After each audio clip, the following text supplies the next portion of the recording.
And we are back to the last few days of the Apeiron Guild Wars League. And we are starting it off with the first 2 days. Monday and Tuesday, we've got Asia. Thursday and Friday, Asian time, it is going to be on the side of the North American servers. So that includes Latin and also people in around the regions of Russia, Ukraine, Europe, I believe. Is that right? With me Yep. is God Dog. My name is Biko, by the way. God Dog, tell him what's up. How are you? What's up, guys? And thanks, Biku, for the introduction. It's good to be here again. This is the penultimate day of the SDA region, and this AGW League has been going on for a little bit, so it's nice to see that the competition is reaching a peak, and I think all the matches here are very, very crucial to determine the final placings. So can't wait to get started. For sure, for sure. All right, so today already, right off the bat, we're starting it off with Ancient 8 versus Dowrick. So it's kind of like, it's kind of weird that so 5 points on Dowrick, and for Ancient 8, it's 8 points, currently tied with Meditate. So this is really like this is a big deal because of course Ancient 8 literally just needs to win 2 times today and tomorrow, and if they don't lose a game, that's already a perfect score. It's already nothing can compete with that, especially with the win rate regardless of a tiebreaker, if I'm not mistaken. Yep. So in the case of a tiebreaker, the winning team will be the team that has a higher win percentage in their game counts. So the less game a team has lost, it actually counts for a lot if there's a tiebreaker. So can't wait to see who will prevail between Ancient 8 and Meditate, or maybe even Boon Nation. You know, there could be an upset. Maybe Ancient 8 and Meditate just don't play well and they both lose. It's always possible. But All right, yeah, that definitely is possible. Anything is possible here, really. So it is Ancient Eight's Khan, the vanguard, the front guy of Ancient Eight from Apeiron Guild Wars itself. So yeah, so nobody to scoff at. And of course, versus from Dowrick is Yui, the one, the only, the guy that wiped out Meditate out of nowhere that we did not expect is fighting Khan. Do you think this might be enough? Who knows? We have yet to see Yui pull off something as that glorified day. yeah, I don't think it's gonna be very hard to top what Yui did and on that day. No one saw it coming. But that just goes to show how well regarded the person he beat is. Of course, 1437. It's gonna Yui will have to do a lot to top that day. All right, all right. And of course, for our audience here, right now, don't forget to, of course, share it. Hello, hello, everybody. Miggy is here. We've got Karam. We've got The Range rooting for his teammate there. My, let's see. So, oh, Eggy is also here. Where's the dudes? Eggy is aching to gamble right now. Have you been gambling, Goddag? Have you been gambling with the dudes at the bottom? A little bit for sure. I see a lot of familiar faces in the chat. Rollo out here, we got the range out here, and I'm sure more people will join shortly. But yeah, it's looking really hype for the last 2 days of SEA. All right, there they are. And right off the bat, okay, wait, I already got a challenge. So yeah, let's just wait until this gets started. But first things first, let's see if I can take some money from the range here. All right. Uh, you like taking people's money, Biku? All right. Where's the dudes? Show the dudes. Wait, bring back the dudes. We were fighting. Production man. I want to see if I won. I'm Oh, losing. Wait, turn away. come back, Look come back, away. come back. Crit? I need a crit and a miss. It's not looking good. Okay. Oh my god, and I'm the one that missed. That is so screwy. GG. GG. It's the production's fault. He hit the game. I couldn't apply my pressure onto them. But yeah, let's get into the game right here, right now. Both of them are playing a Cars this time around. Actually, no, my mistake. It is That's a a Cars Forest, yeah, I versus a believe. Horse. Yeah. So the Foresty is on the side of Yui, though. Okay, interesting. So this is the first time we've seen Yui without a Karst. So Scorch this time around, Brand. it's going to be different. Yeah, and I think both of them are playing Scorch Brand. If I Cái did đầu bơi not see wrong, there it is. We have the Scorch Brand from Yui coming out, and so does the one from Khan, and the cười card tối chart ăn comes out. rồi So cười the second Scorch Brand will ngày be trên coming đây out shortly as well. Okay, so maybe the water que elements dưới đấy có bố mày from nó this cười không Foresty gặp could Khang maybe cười be the difference maker, or maybe the lack thereof is what gives Khan the dub. And it's looking like more damage is being applied onto Yui at the moment, though. thấy không Yeah, Khan có is like y full chang HP. He's actually chọn chilling team so hard. I think Yui has to với start cùng making trước progress either on the apostle side or on Khan's health bar quickly. Otherwise, it's gonna be very difficult.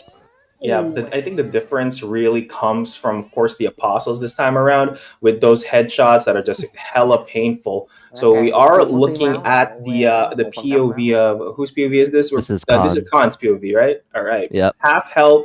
Both of their scorch brands are Oh on my the top god. of the apostles, and that headshot might just seal the deal for That Khan is in this it. first round. That is definitely it.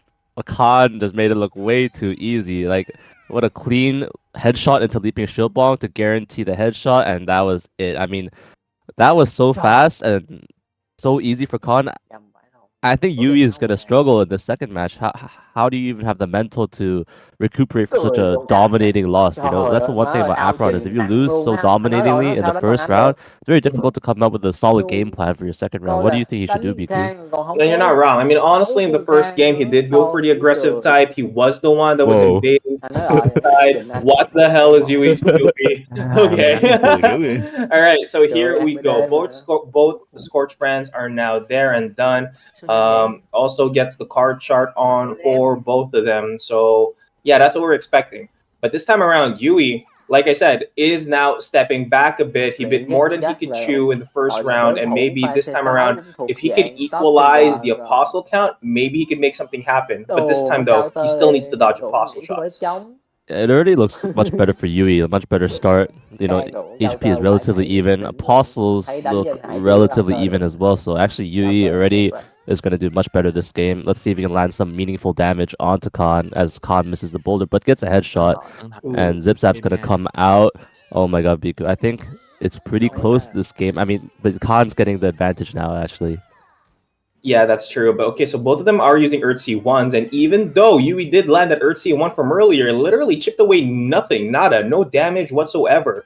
And now Yeah. Yui's the only person taking damage at the moment. Another Earthsea 1, not a con, and then it is not going to hit. But both Scorch brands are present on the field, but it looks like Khan is just not taking damage. Yeah, I'm not really sure why Yui is not able to do much Yeah. damage. Maybe Khan's just landing more vital skills. I think he's landing more leaping shield bongs, some slams in there too, and his positioning just seems more calm than Yui's positioning. Like Yui just seems to be in always a bad position ever since he took that one chunk from Khan. That's true, but then again, at the end of the day, it's like I think when it comes to a mirror match, it really depends on the stats. And that's once again another headshot, just taking that win. But this might be the comeback. Who knows? But yeah, no, the Zip Zap War battle. That's curtains. Yep, that's curtains for Yui. Khan taking first blood for today's game. So, like, why is Ancient 8 always the first game? By the way, is it like alphabetical? Actually, it's the way it's set up on the Star GG bracket. I think that's just how the matches are ordered. I see. Yeah, but what do you think about the current meta, Biku? I mean, we just saw Scorchbrand Earthsea 1 might be the strongest meta build right now. Hard to say for sure, to be honest. I know Earthsea 6 also super strong still, but what do you think is the strongest meta build right now, Biku? Okay, so with the strongest meta build, I think so Scorchbrand is Scorchbrand. It's basically just another part of the tower. Like we could call it just the tower series or whatever. So back then it used to be Earthsea 6, but now we've went to Scorchbrand, and now Scorchbrand is dominating. But the problem here is that Khan has way better apostles. Khan has way better apostles than Yui. I know that because knowing Khan and what he has right now, his headshots hurt like hell. His Welcome to the Slams, Hurt Like Hell. And I don't know much of how good the Apostles are on the side of Yui, but I've seen but I've seen the staples on the planets on the side of Khan. So I see that, some things are hit. Karam did say like Yui is playing way too defensive. Yes, there's that. He was defensive. He was very offensive in the first round though. So he became defensive in the second round. Didn't work either. It's really maybe elemental diff when it comes to like getting more defensive abilities on. But what do you think? Yeah, I think in those matches, particularly, I think Khan was just able to land the crucial damaging skills faster and earlier. It seems like Yui didn't really have an opening or the opportunity to land, say like a leaping shield bong into slam or into headshot. It seems like Khan's abilities are almost always landing, and he's always in a good spot on the board. So let's see if Yui can change anything up. I think the first game was very, very dominant. The second game was at least closer, but still pretty dominant, I would say. That's true. But yeah, let's see how this one will go this time around. I'm not sure whose POV we are going to be seeing, but yeah, it's a Cars versus a Foresty. So, well, Foresty is somewhat like a Cars. Really depends on how much, it depends on how much water it has. So yeah, look at the smile on his face. Like it's just how can you beat that guy up? But yeah, welcome to the Slams. Auto attacks on those. Let's see what do we got playing. So we have the Scorch Brand, we have the Card Shark. So first Scorch Brand is going to be casted, and you don't really expect much to cancel anything because it is already a mirror match. They literally have the same abilities. Yep. And they don't have any canceling abilities actually in the first hand unless they somehow get hit by a Scorch Brand while casting their own. But these players are not going to make that type of mistake, right? So yeah, very interesting to see if Yui can change anything this time. Also, I want to say that Yui's camera always makes me laugh. It's like his camera is like from 10 or 20 years ago, maybe. Like, so such a funny camera quality. Oh my god, he's got the webcam from it's like it's like the unregistered hypercam, type. You know what I'm saying? Like it's that type of era. It definitely does. Honestly, it might just be a camera phone. I don't know. But we just saw a Scorch Brand get canceled on the side of Yui, so massive disadvantage there. But look at how tanky Khan's apostles are compared to Yui. So this is literally the reason why I was saying like it's an apostle. It may be an apostle diff. The IV is just much higher on the side of Khan because he's dealing way more damage, and the apostles are just dying so much faster than Yui's apostles. So how can he make a comeback here? Don't play the same build, really. That should have been in. He should have recognized the fact that he has weaker apostles. Well, I think it's tough in any scenario if you do have weaker apostles. I would have to check after the game if he actually does. But I think, I mean, if you've been practicing with one build for the last few weeks, very hard to switch on the spot unless you practice more than one build. Especially if the build is arguably the strongest meta build right now. Why would Yui ever try to play something else? But yeah, Khan just got an overwhelming apostle advantage early. Just played the Scorch Brand a bit better, landed some more crucial skills. Yui's in big trouble now. Yeah, he's in big trouble. But the thing about this Scorch Brand build, I get it. I like it. If your apostles get wiped out first, you have the Earthsea one to literally bail you out. You can just keep spamming it when you can. But right now, we are in a point where both of them are just waiting for each other. And then, yeah, here comes a Scorch Brand, but he's just one zip zap or battle away from just kicking the bucket. Yeah, I mean, it's just done. There's just no way to come back once you're against Earth Fire C6 with such an apostle disadvantage. It's just impossible situation. So I think Yui is really going to be pressed in the next game. I actually don't really know how he can, formulate a strong game plan to just win, because Khan just looks unbeatable right now. It's just in this mirror matchup, especially in a mirror matchup, when you have the edge in a mirror matchup, it feels so much more dominating because you have the same build. So what can you do differently than the other guy if the other guy just has, I don't know, playing a little bit better, or like the edge, or just has better stats? Yeah, it's very difficult for Yui. He would have to get some sort of cancel or just get like extremely optimal like skill landings. Yeah, so let's see what he could do. Is talking to teammate or other people allowed while playing? Why do I hear something from Khan? Is on the chat. I mean, Khan can just not talk to people. I think he's just laughing. I mean, he is on camera. Who knows? I mean, we don't know that.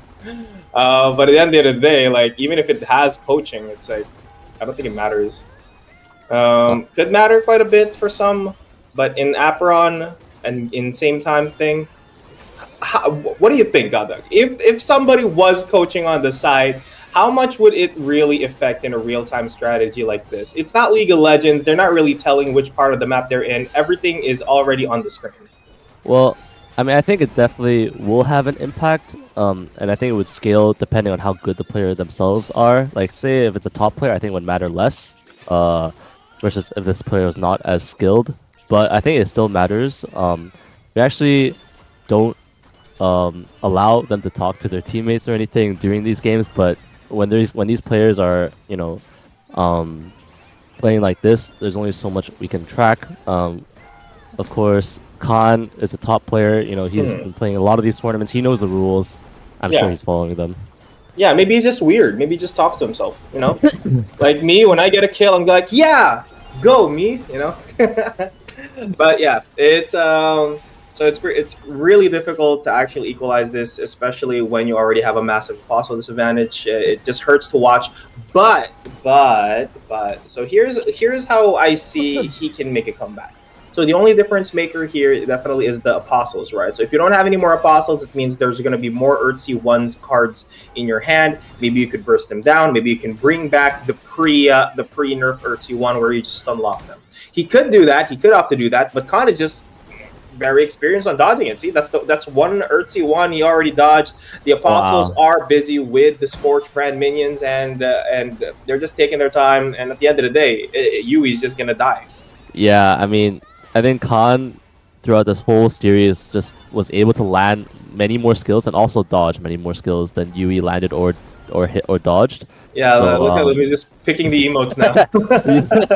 he's just, full mana, not playing any cards, just gonna auto him to death. That's the sign of true disrespect by Khan. He's that dominant. He can afford to do this. Let's see if Yui can survive the autos to death. I mean, technically, he could just keep dodging the autos until the last second. I mean, he is staying alive with the light screen. Oh, look at that! He made a heart. My God, disrespect. Great disrespect from Khan here. If I was playing this in a ranked game, I would have resigned already. I would have just surrendered. Oh, there it is. Is this it? Is this it? Okay, there you go. Oh my goodness, Khan. Oh my goodness. Oh well, that's GGWP. Ancient 8 still keeps the top spot here. So tomorrow it can't be Khan that will be playing for Ancient 8. So it's up to them to keep the dream alive. And of course, Meditate would need to win today and tomorrow to overtake Ancient 8. And Ancient 8 needs to lose tomorrow. That's it. Yeah, Ancient 8 needs to lose tomorrow, and Meditate needs to win twice in order to overtake Ancient 8, or Ancient 8 needs to win today and tomorrow, and that's already set. Yep. Yeah. So actually, if Ancient 8 wins 2-0 tomorrow, they will automatically win the league since they have the highest game count percentage already, even though they are tied with Meditate. So as long as they go 2-0 tomorrow, they will just win. Alrighty. Okay. Yeah. So yeah, by the way, guys, for the viewers out here, there is going to be a form or something that you can fill up. It's going to have a question on who won, what are the abilities, what are the planets, etc. Yeah, there's going to be a form that you can fill up within the day. So it's not going to happen right now. It will happen randomly, and we will let you know for sure. So coming up next, it is going to be Booed Nation's Sensi versus Meditate's Kosei. Oh, I'm sorry, God Dog, but yeah, it's gonna be one or the other. It's really gonna be one or the other. So yeah, God Dog, you there? Oh, yep, I'm here. Yeah. So yeah, it is gonna be one or the other. Next up is gonna be Booed Nation Sensi versus Meditate's Kosei. So it's either really going to be one of them. If Boot Nation beats Meditate, none of them can. They literally can't actually, right? They can't So overtake anyone. so meditate loses today. They would need Ancient 8 to lose. No, actually they would still lose. But if they win today and Ancient 8 lose tomorrow, or even drop one game and they 2-0 tomorrow, then meditate can win. All right.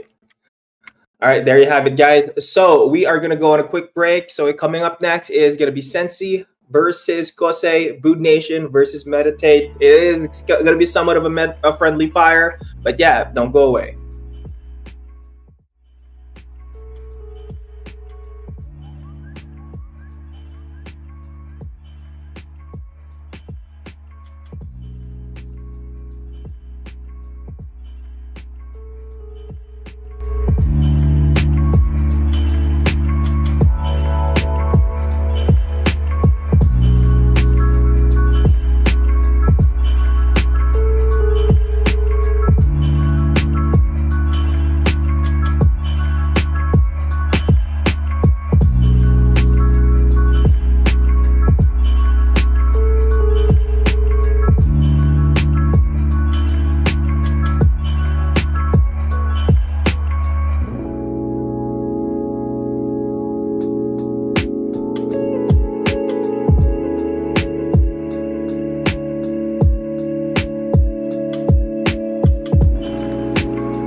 And we are back, baby. All right. Who is ready for the next match? Looks like we've got a new people in the chat. Okay, so people challenging me to duels. What's going on? What is up? So Zero's in the chat. Asta's in the chat. Oh wow. Okay, that's rare. Asta actually here.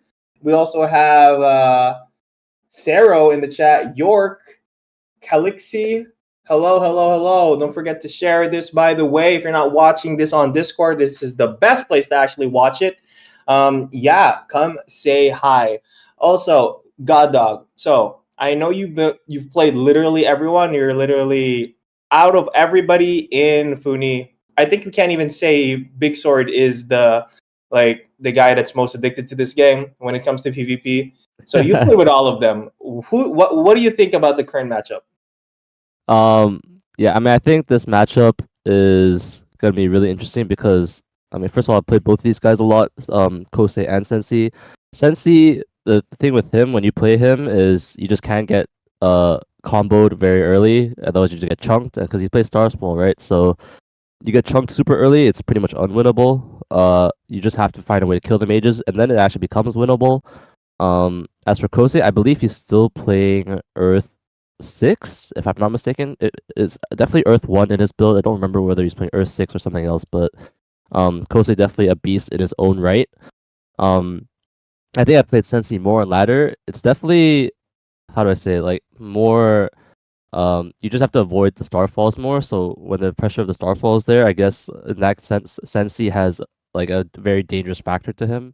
But at the same time, if Kosei, brings out like a EC6 build, which is good against Starfall, like it's very possible that Kosei, I mean, definitely Kosei knows what's to expect. So I'm sure Kosei has a plan ready. All right, all right. Look at that. Sensei looking like a Japanese private part, going blurred and not. And Kosei, as always. Hey, this is the first time I've noticed that Kosei has a freaking Cubone plushie at the back, dude. All right. That's kind of cute. That's kind of cute. I know, right? Anyway, so looks like Sensei's map is red. I like it. I like it. Cool. Is this like, what is this? It's a skin. It's a new skin. I'm just kidding. Ain't it the wrong mosaic, dude? You need to watch more. You need to watch more Japanese culture, bro. Like it's not all mosaic, but yeah, look at that Starfall opening, just throwing it all out there, switcheroo after switcheroo, and it is a Earth C6. Yep. He knows that Sensi is a Starfall player from the beginning. The moment he picked it up, he just never stopped being a Starfall player. And yeah, brings out that Earth C6 because he knows that if the Earth C6 is there, upon a knock up, it's gonna be harder to actually spam spells. Yeah, but look what happened. Then notice that Kosei already killed off, 2 mages of Sensi, and now he's going for the remaining ones. So as long as he doesn't take too much damage in this cycle, actually Kosei's gonna be in a great spot. And that's the advantage of Earth 6 over Starfall, is you could just kill 2 mages really quickly, and most of the time the Starfall doesn't have enough pressure once 2 mages are dead. So even though it looks even, actually once Sensi's last mage falls here, actually he has 2 mages left, but once these mages fall, which are they're very low, it's going to be very difficult for Sensi to win. He has to rely purely on the pizza rollers. Oh yeah, I mean the pizza cutters, and not to mention he also has the zip zap orbs that he definitely can use. But now there's no apostles available in the map. This means only one thing: Earth C6 in Kosei's hand is kind of useless now. So that's one card down that he doesn't have to worry about moving forward. But yeah, these warriors are still technically relentless. So now the problem for Sensei is that, of course, Kosei is going to be using these Earth C6s to, of course, hide in, delay his own death, and reach the late game once the zone is a lot more smaller. Yeah, so Sensei's looking pretty low here. It's going to be hard for him to get out of this situation. He's on a health deficit, no apostles. The only way he can win, and he does this pretty well, Sensei, is he will just tailwind to the other side, put on Zip Zap, and then just try to get the pizza rollers onto Kosei. And actually, it's very possible to win from this situation if Kosei is not careful. Just because he has apostle advantage doesn't mean, Sensei can't just, get a good pizza roller and just boom, his HP is gone. So Kosei needs to be a little bit careful that he doesn't, get too cocky and plays with his apostles properly and tries to not get hit by the remaining pizzas. That's true. Okay, he is getting hit by pizzas after pizzas after pizzas. I don't know why he dashed out of the zone right there, though. Must have been a misinput. I don't know. But the Yeah. root trap slide is going to lead that one apostle outside of the zone. Got targeted for an auto attack, but the Sensi is forced to go inside the Earth C6, and that's just it for him. Kosei takes the first round. Yeah, really well played by Kosei there. So like I said, even though Sensi Starfall is, his main thing, you can't Mhm. forget that he's played enough of this build to know that, even if I do go down in Starfall, I still have my Tailwind, Zip Zap, Pizza Cutters to potentially win the game. And he got really close actually. Kosei was like, one good Pizza Cutter away from death, but luckily Kosei clutched it out in the end. And I think it should be replicable, but for Kosei, he just has to stick to the same game plan, kill all Mhm. the mages, and then just try to whittle Sensi down and not take too much damage in return. That's true. Okay, and honestly, what I picked up in the first round is that in the beginning of the game, Sensi was very Oh, hesitant to actually. Oh my god! Look at that! Look at that! Only a quarter health, eating literally 3 fall ups there. I'm not sure if it was accompanied by Starfalls, but already after one Earth, after just a bunch of them, they're literally just the same amount of health already. But what I was gonna say was on the first round. I noticed that Sensi was already spamming abilities. I don't think he even knows that Earth C6 was going to be played, and he already used up most of his apostles as switcheroos, not getting them out of the tower. yeah, that's a good point actually. And at the start of a game is so important, Whoa! especially against mages. Good cancel by Sensi, that's actually massive. And now suddenly Kosei's on the back foot. He has a little bit of a health disadvantage, and the apostles are actually pretty even. So much better position for Sensi this game. That's true. And then he was dancing around with that warrior earlier. Good thing it wasn't abled with that last dude standing. Well, now it is, though. So he needs to be very careful not to actually get caught up on an auto. There it is, 1,300 damage on the last dude standing. It didn't crit. So I guess that's good news for Sensi. So 2v1 situation, has a warrior on the side, but zone is yet to close anytime soon. So true 1v1, this is what Sensi would want, actually. Yep. In a 1v1 scenario, I definitely favor Sensi because the pizza cutters are actually extremely strong in a 1v1. So Kosei needs to, get his movement on or just make sure he has Tailwind ready to dodge because if he gets hit by those pizza cutters close range, it's going to hurt.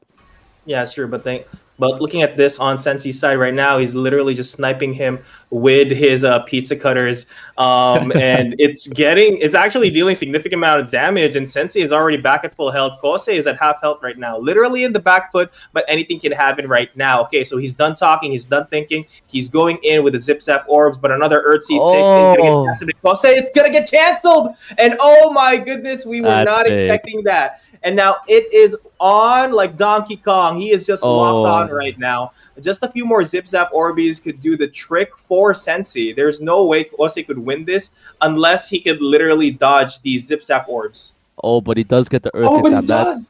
That's actually so huge. Now it's actually winnable, and if he gets the next Earth 6 without getting cancelled, it could actually be winnable once the zone closes even more.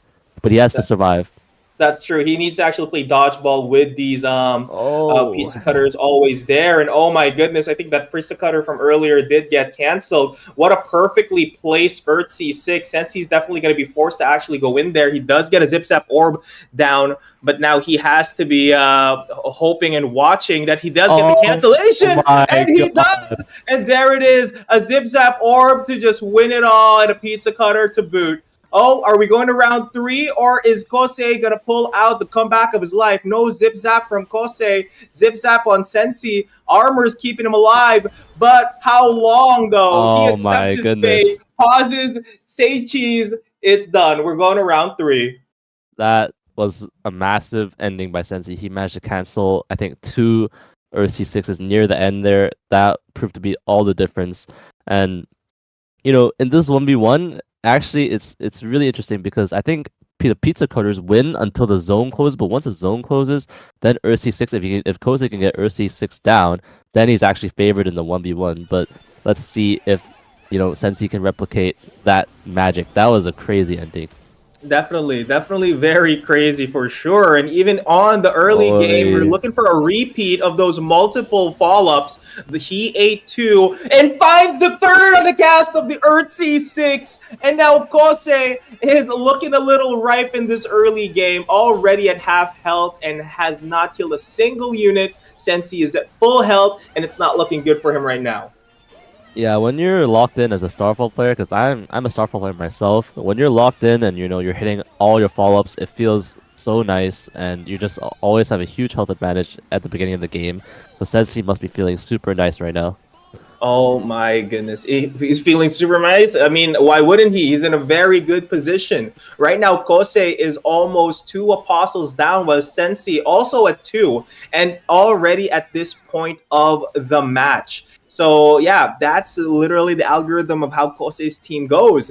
He needs to take out Sensi's apostles first. Once that's done, and then you go to Sensi. But the problem is Sensi is dealing more damage when he loses more health with those pizza cutters, and it's just it's just better that way. I could already say earlier, like right now, we could call it. Sensi can win this game, but Kose really needs to change his strat on the next round. Yeah, I mean, I think it's just such a difficult matchup for Kosei if you cannot, avoid the first few follow-ups, like Starfall is all about maybe the first 10 seconds are so crucial. If you can avoid, any of the follow-ups, it's already just gonna massively increase your chance of winning. And Sensi fully took advantage of landing all those follow-ups. He's most certainly gonna win this unless Kosei can just pull a miracle out of his bag. Dang, Eggy literally cheats in this game, man.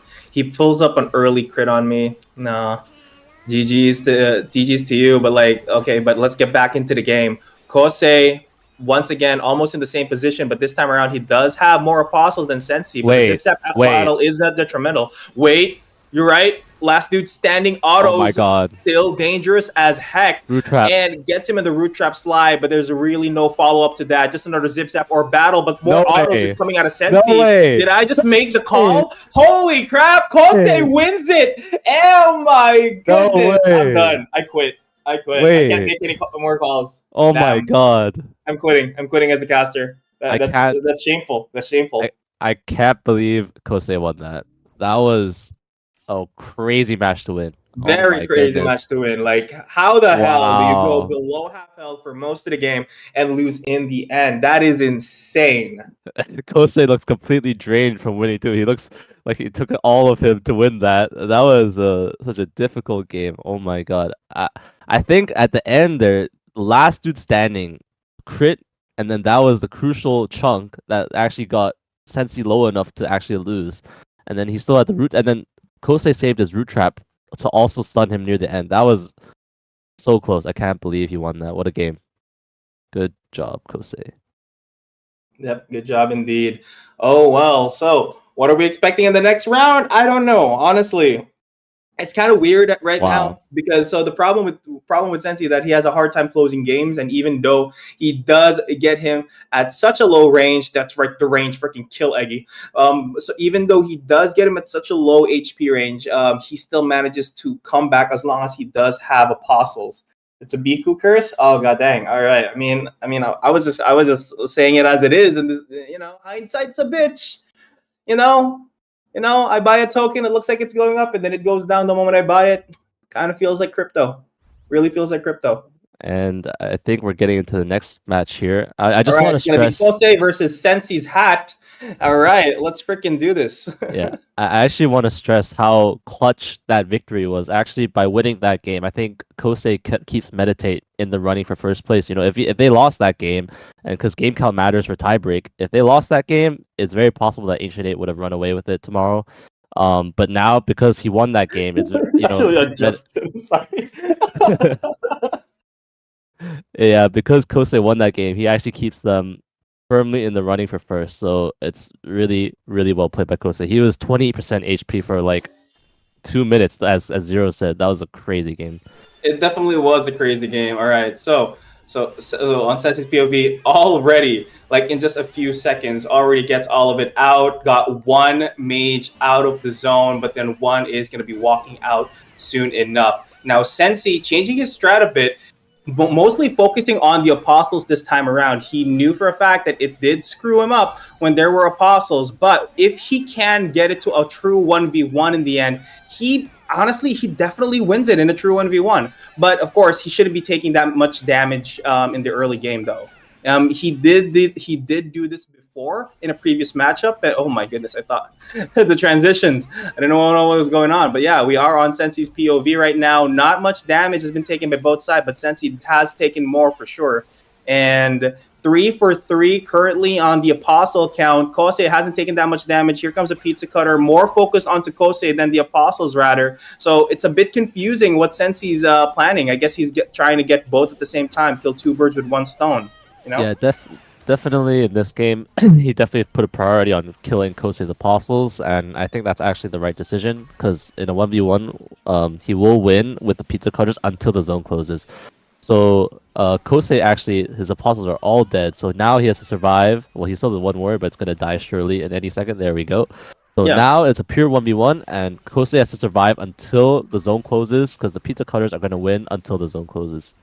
I mean, we could tell that for sure. The pizza cutters could win, but yeah, you're right. If the zone closes and pizza cutters are there, oh my goodness, look at that split-second decision. Tailwind into a zip zap, or Kosei just follows him in to that zip zap. Here comes another Earth C6, hesitating to actually go for that tailwind. I'm not even sure. Maybe he had time. I'm not sure. But yeah, HP advantage currently on the side of Sensi, or that might just be the armor. And Kosei currently playing Fortnite at the moment with that Earth C6. Yeah, I mean, Kosei's only strategy now is to keep zip zapping, and when he has enough mana, he needs to put out the Earth C6 to buy space, so that Sensi can't just get up in his face with zip zap and then pizza cutters. Yeah, but Sensi can still fire from long range, but Kosei can survive much more easily from long range here. Oh yeah, for sure. But like on the next closing of the circle, it is going to be Kosei's domain. It may be the zone closing, but that is Kosei's domain expansion.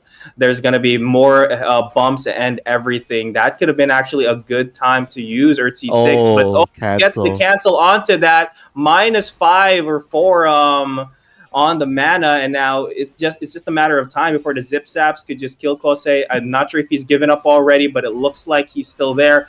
Here comes another Earth C6, forced to go outside of the zone, and first game goes to Sensi. Great game plan from Sensi. Recognized that the apostles were the main reason why he was losing in the first series, and completely changed his game plan to just purely focus on the apostles, not following up Kosei, but instead killing the apostles. I really like that. It's very, only the top level of Apeiron players can recognize that and make that change in their game plan. So really well played by Sensi. And I think on the side of Kosei, he has to figure out, okay, how do I protect my apostles or kill Sensi's apostles even faster? He's got to figure out a way to at least maintain a little bit of apostle advantage going into the 1v1, because as we just saw, Sensi will win the 1v1 with the pizza cutters. That's just the build, Yep, that is just the build. Now, so coming into this, let's see. So coming into the second matchup, I think Sensi is still following that same algo, is trying to make the same thing happen. Goes for using the follow-up on the apostles instead of on Kosei. So yeah, so same story, but it really depends on how it's written. Those warriors are going to get taken down very soon, but Sensi's apostles are getting dangerously low. And right now, Sensi himself already at half health. Yeah, and I think the apostles are looking pretty okay on the side of Kosei. I mean, his warrior's low, his rogue is somewhat low, but at least his hunter is high HP. He does go for the headshot tailwind here. Oh my god, wait. All of a sudden, Kosei is so much more healthy, and now he'll do another headshot tailwind, I guarantee it. He's just waiting for enough mana, and yep, here it is. Can he hit it? No. Oh, he does not. Okay, he tailwinds a bit too early there. The moment I think he tailwinded first before the headshot. I guess there's a timing in there, but I'm not sure. But yeah, Sensi with the rogue accompanying him right now. Pizza Cutter is going to be used. Even gets another shield there. The Zip Zap Orb to put him in place could just lead for the rogue to get the autos in there. And oh my goodness, what the frick? Where did Well, that damage come from? yeah, so what Kosei did there was he had a headshot and then did zip zap and timed the zip zap stun right when the headshot would hit. So that was Crazy plays that coming out of Coste. yeah, that was a perfectly timed headshot zip zap stun. That was really nice by Kosei. What the huge difference was that chunk with the headshot tailwind earlier. So it seemed like headshot was the main difference in that game. Yeah. And just to goes to show the apostles are really the key here. If Sensi can maintain even apostles going to the 1v1, he will win. But if Kosei has even one apostle alive, that's the difference maker. Yep, that is definitely the difference maker here. Okay, most of all of those follow-ups once again going on to Kosei, not even thinking about getting using them on the apostles instead, which led to Sensei's. I think one of Sensei's apostles is already dead. Yeah, one of his mages is already dead.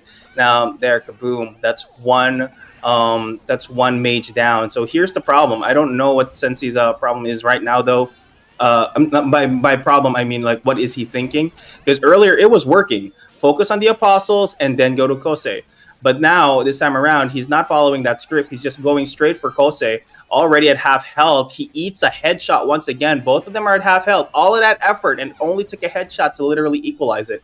Oh my god! And I mean, Sensi had the health lead for the majority of that game, majority of this game, until that moment where he took the last dude auto, and all of a sudden he's at a pulse disadvantage. His health is relatively even, and it's just look very difficult for Sensi to win unless he can get some crucial damage right now.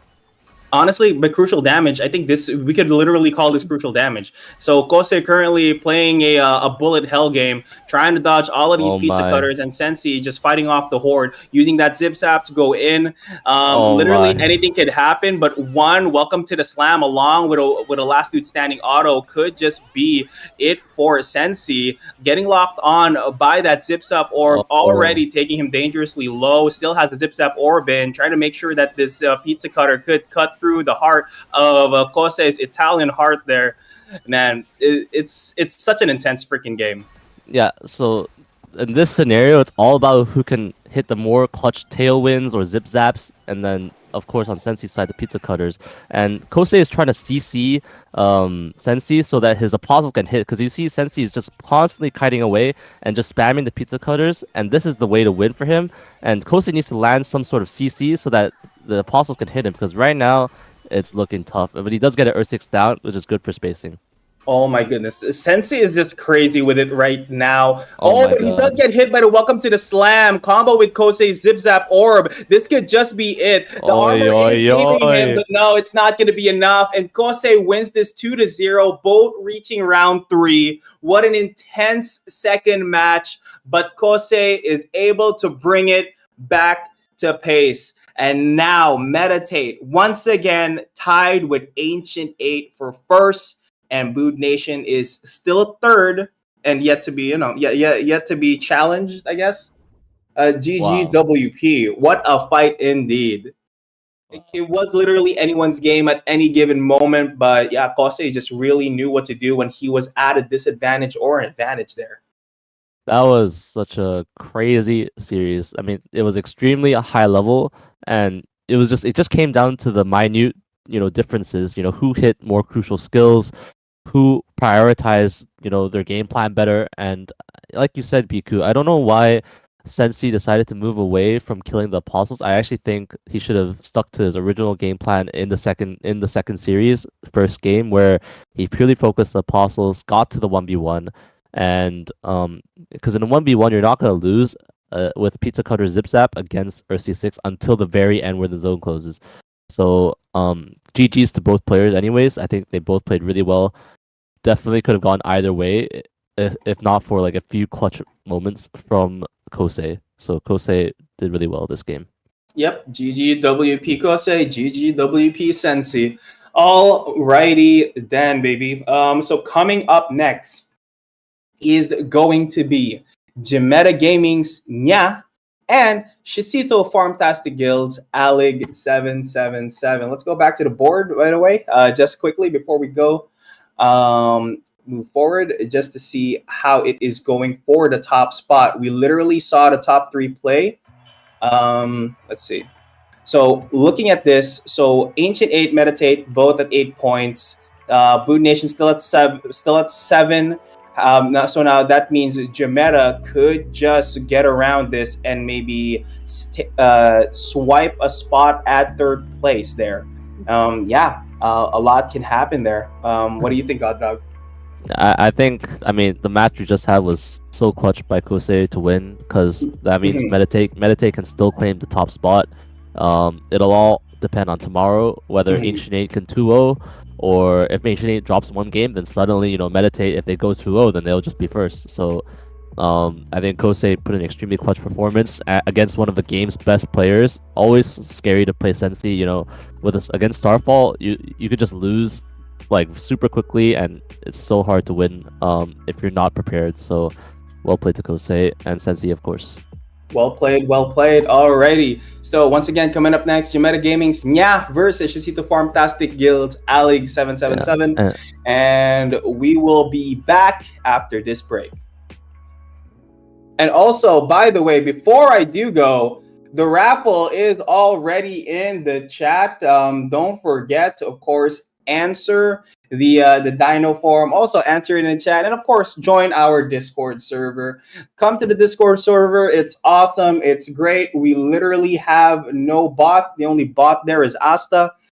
When you say GM, she will say GM. Really good, really great. We paid a lot of money for this bot. Anyway, we are now going to go to a break. Go ahead and answer that, fill up that questionnaire for a chance to win Golden Apostle tickets, baby. You want to be as strong as Khan, you got to open up them tickets and win them tickets. All right? See you guys in a bit.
All freaking righty. So Jumeta Gaming, Nya versus Shisito's Farmtastic Guild, Alex777. Once again, for the chatters, hello, everybody. I am BQ. Joining me is God Dog, the overseer, and of course, a guy that just kills people in the Asian server out of nowhere.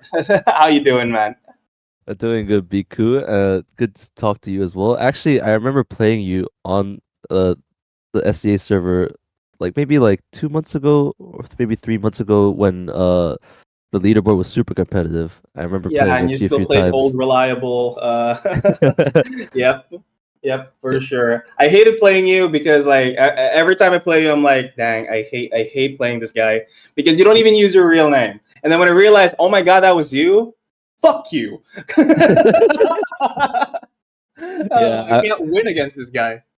I don't remember what name I was using before though. Do you remember? Uh, uh, I'm not sure. Lose, learn, something like that. Lose is improve. There we Lose is go. improve. There you go. A good lesson for all of you guys. If you get tilted playing Apro, just remember lose is improve. Every time you lose, you can improve. That's right. You got to find a way how to level up and stuff. Me, I just played. I just pressed my buttons faster than he did.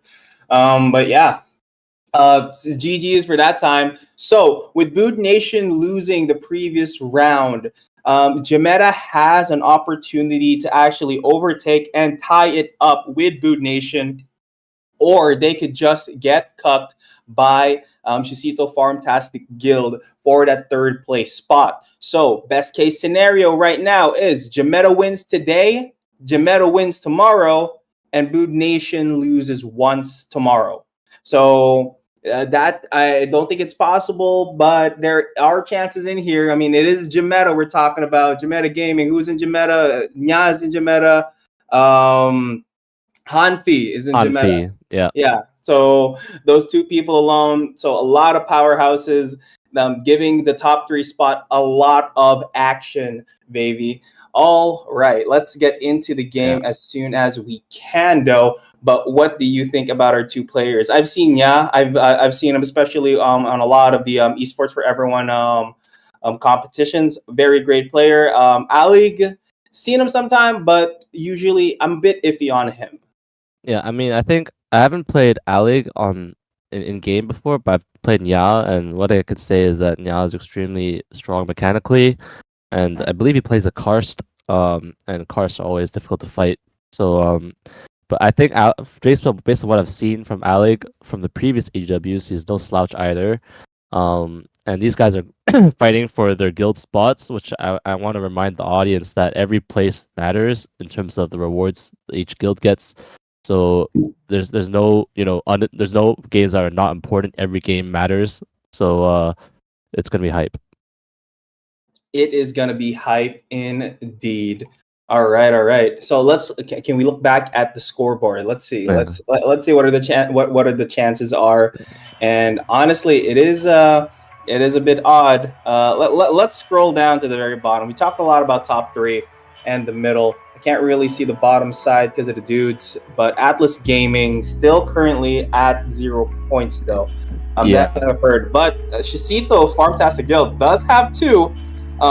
Getting this third, so literally it is one across the edges. On one side, we've got the second to the last team. If they could take down Jameta, that actually says a lot, you know. Yeah, for sure.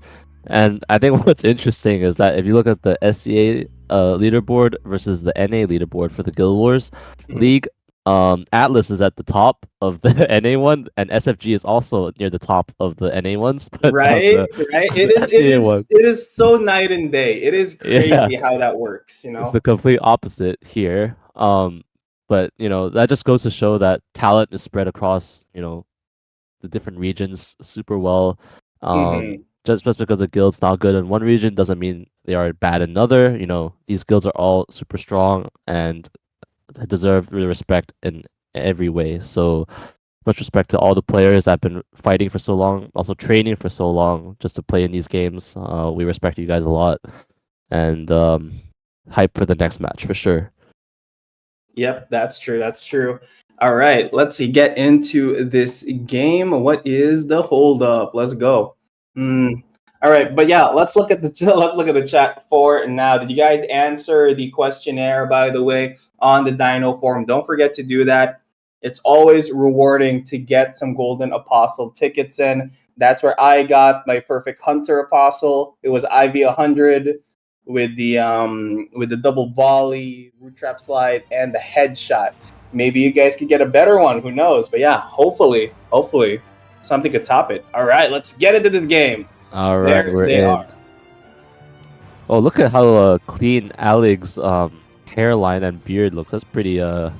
He's got the Shogun look going. Have you seen the Shogun, Piku? I have not seen it. I've heard good things. They're basically the Black Myth Wukong of the film industry this year. You know. Yeah, true. From what I've heard, lots of awards. Anyways, we're getting into the game, and actually on the side of, I believe that's very hard to see, but I think at the side of Aleg, he has double priest, and Nya is killing the double priest right now, as you can see, and that is the strategy to go with. I wonder what Aleg's strategy is here with the Scorch brand, and if he can get a puzzle advantage from it. Oh yeah, that is very interesting though. But yeah, so oh my goodness. Okay, wait, is that okay? All right. So cold water ritual mixed with Scorch brand. So That he is has the correct. power of both fire and water in his side. Will he be the next avatar here, or is Nya just gonna slowly pierce through his team? He's already killed off both of those priests, and yeah, I think he could literally just go target Aleg this time. Yeah, I think Nya looks extremely dominant right now. I mean, Aleg is on half HP and just scrambling to find cover from Nya, but Nya's all over him right now. That's true. Okay, so maybe this is the difficult part when it comes to this. I mean, he needed those priests to actually stay alive until at least the very end game. Problem there is that I think it doesn't make sense to play priest. I'm not sure what the interaction is, but I think the priest is going to end up trying to heal the fire minions. Am I wrong? Is that what happens? I don't know if he would play it for that exact reason. Maybe he's just comfortable with the double priest and sustaining, but against top players, they're not going to let double priest slide. They're going to kill those guys instantly, and as you can see, Aleg is in an extremely tough spot. It looks almost unwinnable for him, but the last time we said that, Kosei won, so maybe it's possible, but it certainly looks difficult. That's true, but that's the thing. But Yeah.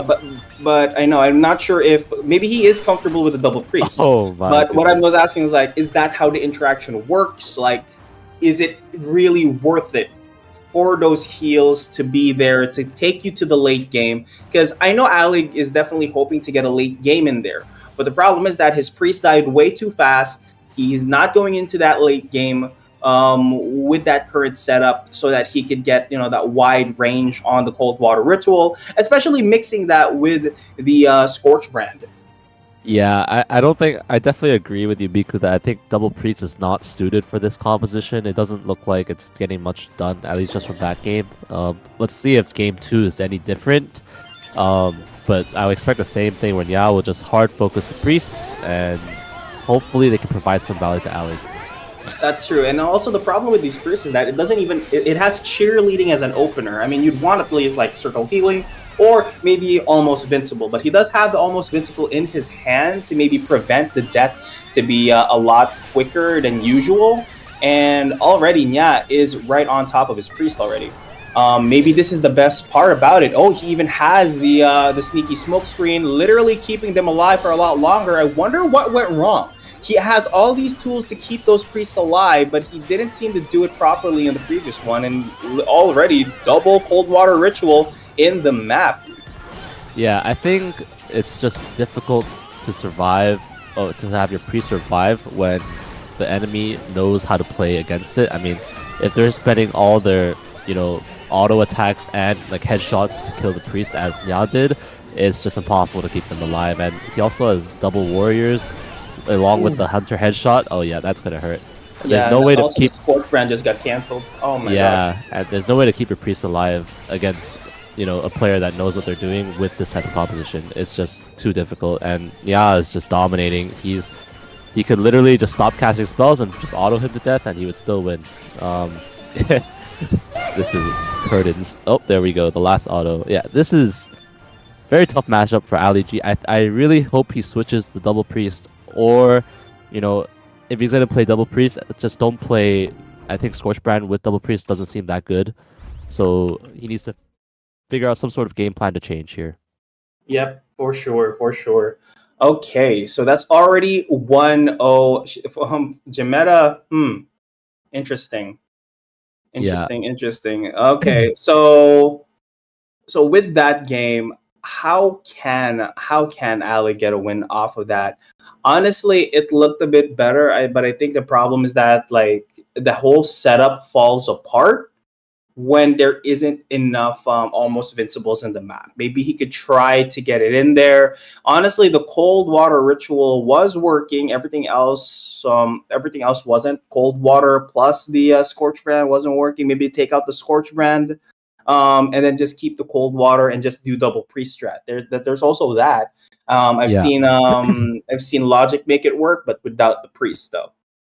Yeah, I mean, I think I'm just not a fan of double priest in general. I just don't think it's a very strong team unless you're building very specifically to cater to priest. But I think in this scenario, he needs to change the double priest. I'd highly prefer, warriors instead, because then at least if you have warriors or like guardians, it's just way harder to chew through warriors than priests. So I think Yao would have to, at least at the very least, Yao would have to adjust his game plan, and anything would be better than what we just saw since it was so dominating of a win. Never looked close at all. So hopefully Ali G or Alig, I'm not sure if I'm pronouncing it right, but Alig, I hope Alig is able to recognize that and either change the double priest or pick a comp specifically suited to play with double priests. All right. Okay, it looks like Alig. He even has a third priest in his roster, dude. Okay, yeah. Bro loves his priest. Definitely loves his priest for sure. But let's see if this one can make a difference. I mean, I don't think he's changing them. Not even a warrior though. So I'm not sure where the damage is going to be coming from. So I guess he does need the Scorch Brand for that to, of course, melt away the Apostles. But this is also a Foresty. I don't know how many points of fire is even on this Scorch Brand. Yeah, I think just to add on to your point about Scorch Brand, the synergy of Scorch Brand with your Apostles is that it makes your Apostle skills do more damage, but priests don't do damage, so you're losing already inherently a lot of value from the Scorch Brand passive. And as we've seen, like eviscerates one priest, the second one surely to follow soon, and it looks more of the same as last game, Biku.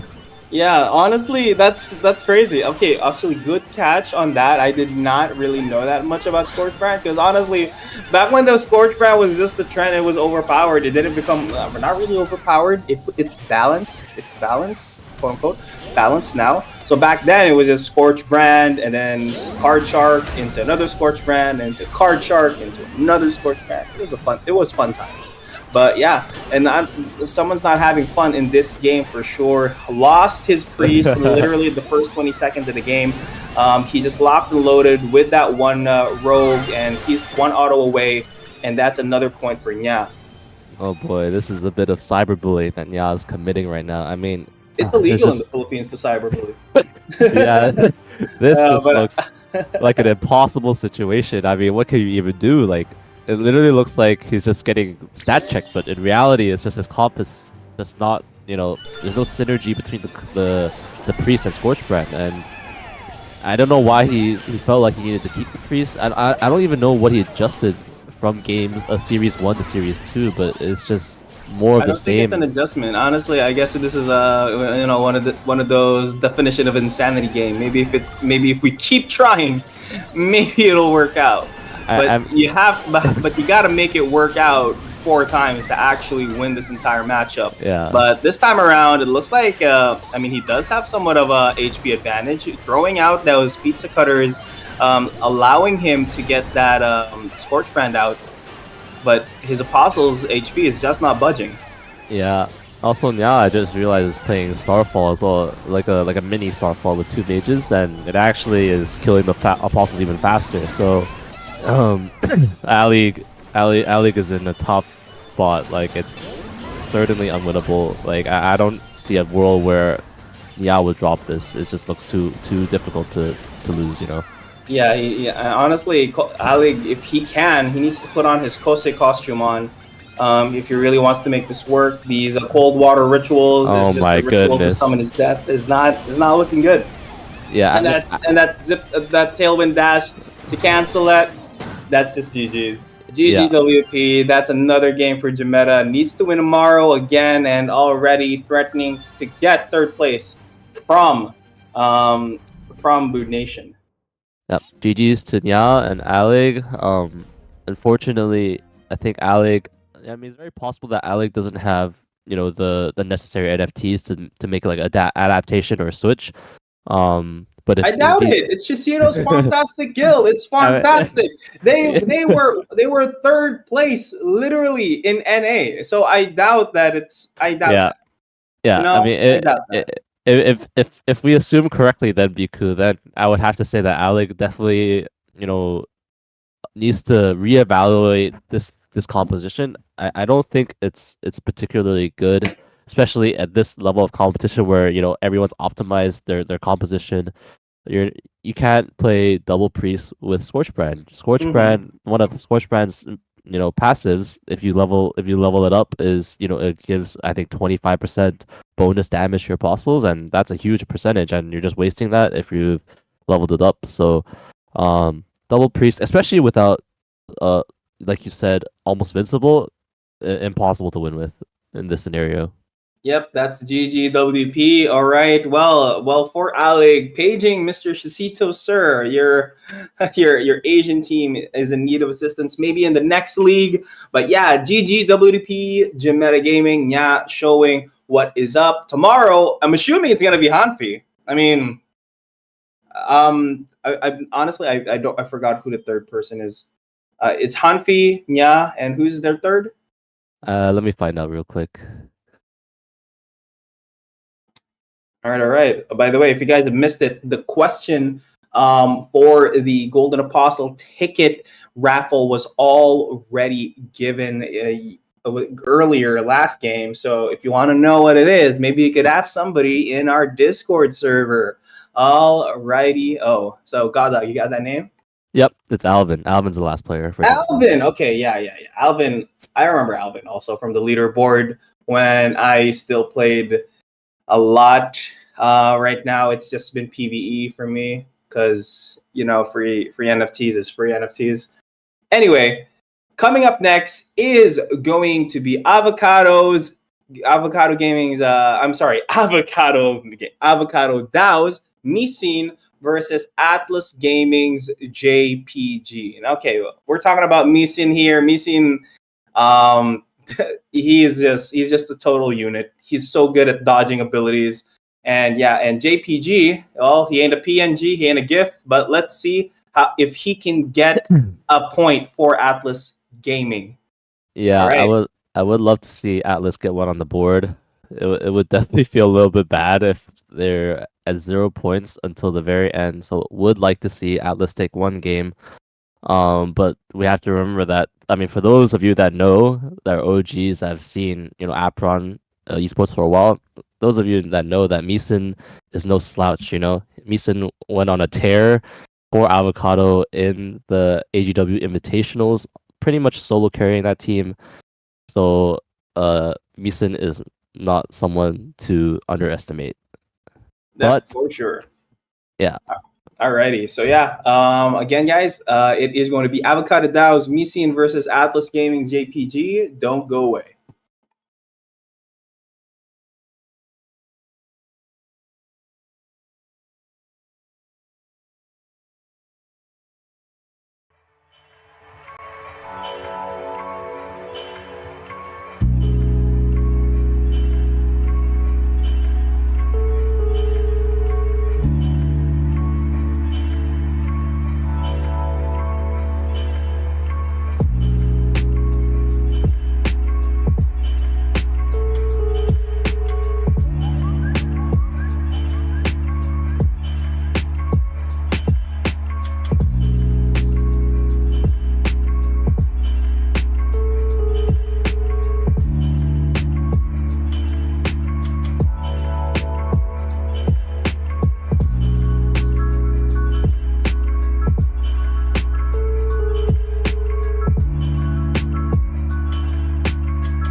And we are back at it on the action. The first half of the Southeast Asian Apeiron Guild Wars League. And already a lot of the matches has just been extremely exciting. And yeah, how is the chat going? How much has Eggy scammed off of our players? It is crazy. And oh my God, I was just saying, okay, Karen, let's go. All right. A defeat for Eggy is a win for every duty. I'm sorry. Yeah. Oh my God. Eggy has 1 gold. Oh, dude, you just got gold check. Okay. I mean, I could take that from you. Challenge at Eggy 1. Is that how you do it? Oh, I'm sorry. Dual Eggy 1. Let's go. Yeah, Alrighty, so avocados. So while that's happening, let's go ahead and get into this matchup. Here to take everything from him, bro. Oh yeah, absolutely. you exclamation point accept ID. All right. Let's just get into this game. Avocado DAO versus Atlas Gaming. Well, will we actually see a point from Atlas Gaming, or is Avocado DAO is just gonna keep going at this? All right, let's go. JPG. I would love to see Atlas Gaming take one. Definitely would be nice to see that. And JPG is playing at Karst. So a Karst against a Wasteland. I believe that's a Wasteland. And Karst always, notorious for being super strong. So let's see if JPG can make it happen. All right. And we see that he's running a warrior, guardian, and a mage and a hunter. And on the side of Meeson, he's running a guardian, rogue, warrior, and hunter. So pretty similar team comp, with the only difference being the mage for the hunter. And we have Earth 6 versus Fire 6. And for those of you that were commenting in the chat earlier, I saw some of you debating whether Fire 6 or Earth 6 is stronger. Well, I guess we have a good, match to see which one is stronger here. Not really sure at now, but yeah, Meeson, known for his Earth C6, also switching up to the Scorch brand game. Now I'm not sure what JPG currently has, but he is going to go aggressive mode right now, just charging straight into him. And right now, Meeson trapped by that baby cage from the side of JPG, and turning his attention onto the apostles instead. I guess it's going to be a bit slow. It's kind of hard to actually penetrate Meeson's defenses, I guess. But yeah, JPG already at half health, and that headshot, if it hit, would have been huge. And I think JPG just canceled the Scorch brand from Meeson, so actually really huge cancel by him. He is at a bit of a health disadvantage, but that cancel buys him a little bit of space and mana advantage. So can JPG convert it? I mean, he has to dodge the slam, nice dodge. And he actually is in a pretty good spot, I would say, if he doesn't take too much damage in the next few seconds. Oh yeah. Now, it's not looking good for either of them. Both still has their apostles up. Never mind, that's 1 guardian down. And honestly, the follow is going to be Meeson's rogue. Still going to be using that card chart. Keeps him alive, though. Okay, yeah, Meeson looking really good at the moment. Already at a quarter health. Is JPG gonna crop him out and maybe turn him into a PNG? But who knows? Here is now a Zip Zap orb coming through. Trying to time that with the headshot. Gets the stun, but gets the dodge. But Urtzy 1 could just be the nail in the coffin. Is that it? I think it's it, because it looks like it's gonna be over very soon. And I think the game changed a lot when, JPG decided to run into Meeson while the Scorch brand was active and into a bunch of his units. And that's it. I think JPG made a crucial error there with his positioning. I think the HP was relatively even, but he decided to walk into Meeson and the Volcano while it's active, and that just took a huge chunk out of his HP. All right. Oh my goodness. Okay, so Eggy just won against me. He gets 1 gold. Let's go. All right, moving up in the world, eh? Eh? Gotta start somewhere. Gotta start somewhere for sure. All right, he's saying JPG is G-Host. Yep, definitely. That is definitely G-Host if you ordered it from Temu. But yeah. Okay, so Earth C6 versus Fire C6. Missing used to play Earth C6, but yeah, he's upgraded. Yeah, I think all the previous Earth C6 players just moved to Fire C6 now. Um, you know, Khan, like a lot of like the top players of all the guilds definitely moved to Fire C6 once they realized how fast it clears apostles. And I guess the strength of Earth C6 is that you still get the micro stuns that can cancel and Mhm. a huge area, but in terms of pure apostle clear, we have to give it to Fire 6 right now. That's true. So if I as a headshot induce, Oh oh my my god, goodness, that what was a the frick? big chunk. Everything He, landed at once. dude, that JPG got folded, dude. He got cropped. He My is guy cropped. control beat an MS Paint and then just freaking use the select tool and deleted. That's Yeah, crazy. he's cropped and cut in half now, and now it's just looking even more difficult for JPG. He's just slowly but surely just dying to Musin's volcano, and I don't think this is a salvageable Biku. I don't think this is salvageable either, but yeah, it's not looking good for him. He's not staying alive whatsoever. He hasn't dodged that much, but honestly, the aggression coming out of Misin is just huge at the Oh moment. And my yeah, oh my goodness. goodness, that stun into that auto, that's GG's. First win goes to Misin. Hmm. Very well played by Misen. Looked a bit too comfortable, to be honest. It literally looked like he was never in a position where he had to sweat a little bit, always under control. And I think on the side of JPG, he has to, really think if he can come up with a game plan that can counter this. I mean, would that mean a switch to another build? Completely changing his apostle lineup. Something has to be done, I think, because when you lose in such a dominant fashion, usually it's almost always better to just completely switch your game plan. Um, so we'll see what will JPG do this time. Yeah, for sure, for sure. I'm not really sure right now. It's always a scam like this. Congratulations, Eggy. Eggy is just stealing. He's building back up, dude. Come on, like he's on HBO mode. Help a brother out with whatever it is he's going through. We got you, man. We got you. But yeah, 1-0, Avocado Dow still moving up. Atlas yet to get a point for themselves. It's crazy. Yeah. Um, can I just say I really like the banners of both these teams. I wonder how Avocado Dow came up. Why choose the avocado? Well, what's the meaning behind the avocado in the first place? Uh, Avocado, would you know the origins of avocado Dow, it's a good Biku? source of fat. I don't. It's good fat. Yeah, maybe the owner or like the guild leader really likes their avocados. That has to be it, right? Probably. I mean, so if you think about it, so what is in an avocado?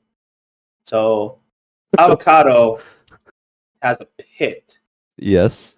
and that pit becomes a tree. Am I cooking? Am I cooking, chat? Am I cooking? And then what does the tree become? It makes more avocados. Oh shit. Wait, Boom. avocados they don't grow on trees, right? Wait, do they?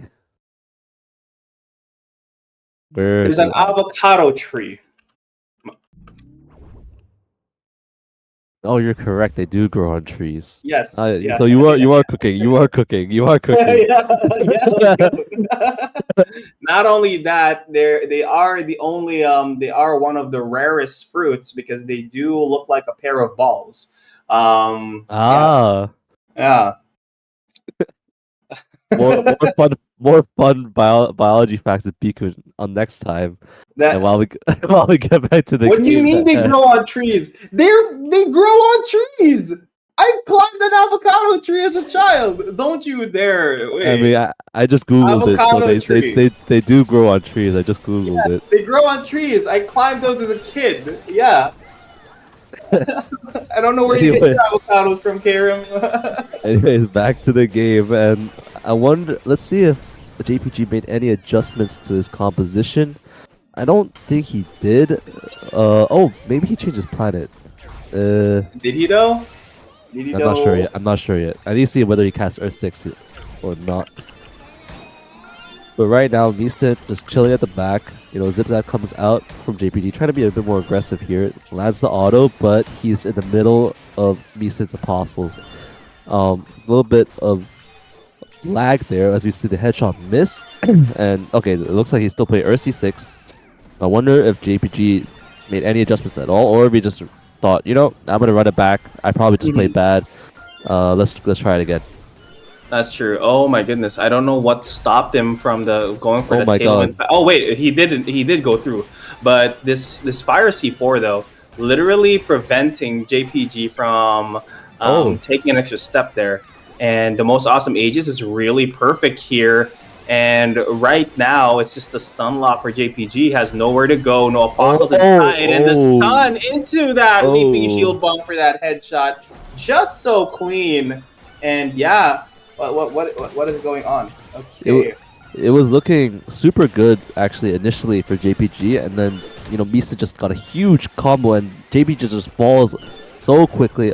I can't believe how quickly the tides turned in that game. JPG had a health advantage. It was looking great. He had Misa in the corner, and the Misa just unloaded the full arsenal onto JPG and hit everything, and JPG goes down. And I think you're gonna have to take more hits of that JPG, buddy, because you're gonna have to figure out a way to win versus Yep. Meeson. All right, all right. It's not looking good right now for JPG. I mean, they still have tomorrow to finally win. Oh my goodness, Eggy won? No shot, dude. No way. How much is my gold? Yeah, JPG tried to open up with a headshot there into the follow up, but unfortunately, I think the follow up was a little bit late on the timing, and the headshot missed, and JPG is just getting a headshot again. And it seems like a big problem for JPG are these two hunters on the side of Beeson who are just constantly barraging him with headshots, and I think it's going to be very hard for JPG to mount a comeback here with a half HP deficit. Oh yeah, for sure. But yeah, JPG already at half health. Not that much tools to actually deal any damage. His warrior is is about to die. His mage is almost gone without even being able to save it. And yeah, maybe if this gets a good hit in, maybe that could turn the tides. Who knows? But literally, Meeson is just standing back, and as he just doesn't even have to go closer. He can just win this just by doing that. Yeah, mistimed headshot tailwind by JPG there. I think JPG, the issue with his game plan is he has Earth 6, but he doesn't really try to kill like a single apostle or focus one apostle from the side of Meeson while the Earth 6 is down. You know, all of Meeson's apostles are alive and healthy, and when you have Earth 6, it's very important, I think, to at least try to make the apostle advantage yours while the apostles are CC'd. But JPG just, you know, unable to do that, and it's going to be curtains for this game. Oh yeah. Yep, not looking good once again for JPG. Meeson not taking a single scratch there. Oh my goodness, I didn't even see the headshot. That was a raw headshot, dude. Oh wait, might have not been. I didn't see. Maybe there was a headshot hangry yell. There was a yeah, it was a hangry yell. Oh well, that's GG. WP JPG.Ron. All right. Anyway, GG's to Meeson, as expected. I mean, Meeson is just he's just crazy with it, man. He has the face mask, and it says no smoking in that area, so he's a perfectly healthy guy. GG WP. That's another point for Avocado. Yep. GG's to Avocado and Meeson, and a good try from the side of JPG. Unfortunately, not enough this time. I do hope tomorrow Star-Lord can bring the heat and win one game for his team. I mean, I think Alice are fine anyways because their NA team is dominant right now. Just would like to see a single win on the board. But there's still one more day left for that Atlas. So good luck tomorrow, and GG's to Avocado. Yep, GG's. Good luck tomorrow. All right, let's get back to the board. But coming up next is going to be Crypto Insights Durfus versus Anti-Gods Licking. All right. So where are they? So Crypto Insight is at 5 points right now. If they win this, literally undisputed, currently fighting for fifth and fourth, I believe, if I'm not mistaken. And yeah, it is really looking it's really okay. They're in a stable position in my opinion. But against Anti-God, if they win this, they literally tie it up with everybody. Even Dude and Duck is trailing. So the middle side of this bracket or in this leaderboard is a bit mixed, but it's really about the top four right now, you know? So top four, they're fighting for their spot. Ancient 8 Meditate fighting for first, Boog Nation Jametta fighting for third and fourth, and Crypto Inside might just dip their toes in there if they win today. No, there's no way. It's a stop four. I'm sorry. There's no way for that to catch up, I think. With Jametta winning today, yeah, there's no way. Well, so yeah, I mean, it is. I think there is a world where if Crypto Inside wins today, then they move up to 6th. And then if Jametta loses tomorrow and Crypto Inside wins, then they could potentially tie for 4th.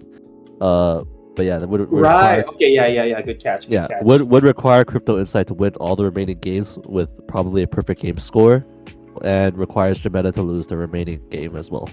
Alrighty. Yep. That's right. Okay. Well, with that said, we will go ahead and go on a quick break and be back for the next one, baby.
And we are back, baby. How is everyone doing? So, once again. My name is BQ, and joining me is God Dog. And coming up is going to be Durfus from Crypto Inside versus Anti God, which is Licking. Now, let's freaking go. I'm just ready for this. God Dog, what do you think? Yeah, I'm excited to see the matchup between these two. Both are in pretty crucial positions on the leaderboard. A single win can change a lot, so it's very important for these two teams to get the dub here. And Crypto Inside and Anti God only separated by 1 point as well, so very important in terms of denying the enemy team a chance to move up and also promoting themselves up as well. Yep. And I mean, they could deny anti God, but of course, like you said, every game matters, right? Yeah, every game matters, and especially for teams in the middle that are separated by only 1 points or on or the same points as other teams. It's very important that these teams pick up the remaining points because there's only like there's only 1 day left after today, so they got to make the most of their opportunities here for sure. And Crypto Inside can do that, and Anti-God could also catch up to Crypto Inside and Dark if they win here right now. So it's gonna be a huge game. Yep, definitely going to be a huge game. So yeah, we're all definitely ready for this one.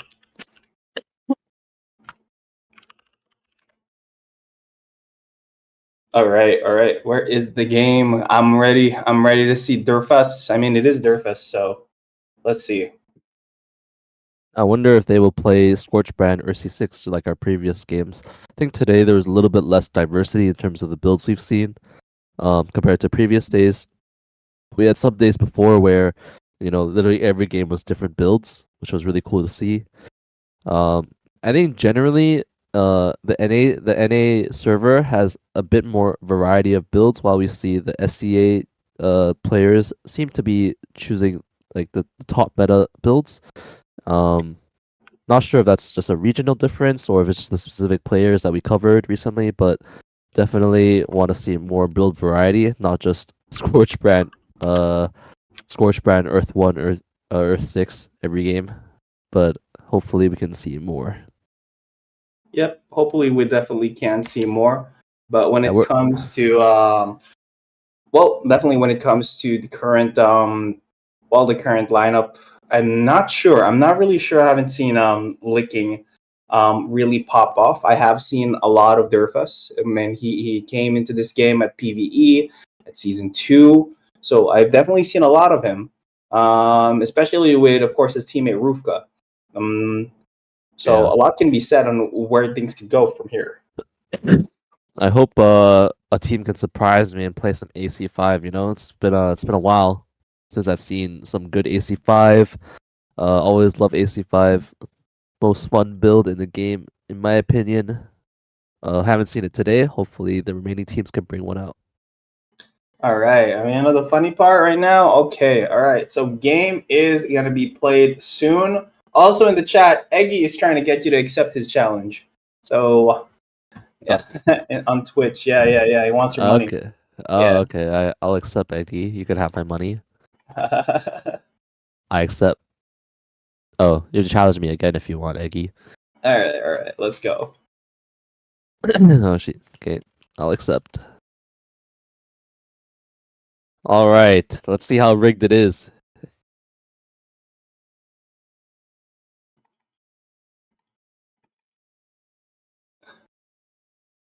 Okay. Oh. Okay. Yeah, I rigged this one good. Okay. Oh wait! Holy moly! Oh my god! Caught on camera. Yo, I got 3 crits in a row. I got 3 crits in a row. That's GG easy. All right. Wow. Good job.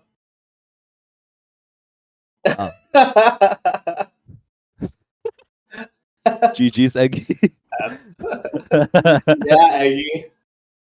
GG's. Wow, 3 crits in a row is something. Haven't seen that much. All right, what is going on? Where is the match? Let's just get into this. Where is it? All right. Well, hopefully we can get this game soon because I am aching to, of course, farm some more apostles. So far, Oh, so far so good. I got a really good warrior. I thought you were gonna say you're gonna go back to beating people up in Wukong. In Wukong, dude, I'm already a new game plus. So literally, I just played if I want to chill. I can only rob the VTuber. God dog is too good, dude. The only reason you win is because I let you win. Come on, Dang, man. come on. You really think like Eggy? I can rig this as good as God dog. You know what I'm saying? God dog is just too good. Yeah, I mean he is too good. He's amazing, man. All right, two viewers right now, currently running at 2 hours today. We've still got this game, and then the next game we still got Dude Ain't Duck versus YXZD's Don 9, and so it's Don 9 versus Tanbod. Ah, Um, I love watching Dawn 9 because I know I'll get an AC5 game. That's perfect. all right. Ah, we're in. Oh my goodness, we're in. All right, so Durfus looking dark as heck versus Spider-Man's best friend over here. All right. Spider-Man's best friend. All right. I'm sorry. It's not a roast. I love Spider-Man. Wait a minute. Looking like a G right now, even though his map is not looking so great. Oh, it is fixed, and we'll get literally another. starts it off so aggressive. Already on the other side of the map is Durfus. Wow. Whoa. he just jumps in there like an explosion, man. But yeah, opening this up with a fire C6. Here's an Earth C1 into nothing, and using that last dude standing, of course, to empower his one warrior. And yeah, it's insane how explosive this early game is.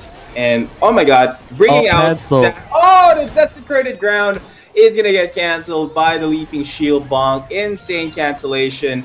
And honestly, he needed that. He needed that to go off. Luckily, he does have a second one from a card shark, and hopefully this doesn't miss because he needs to regen.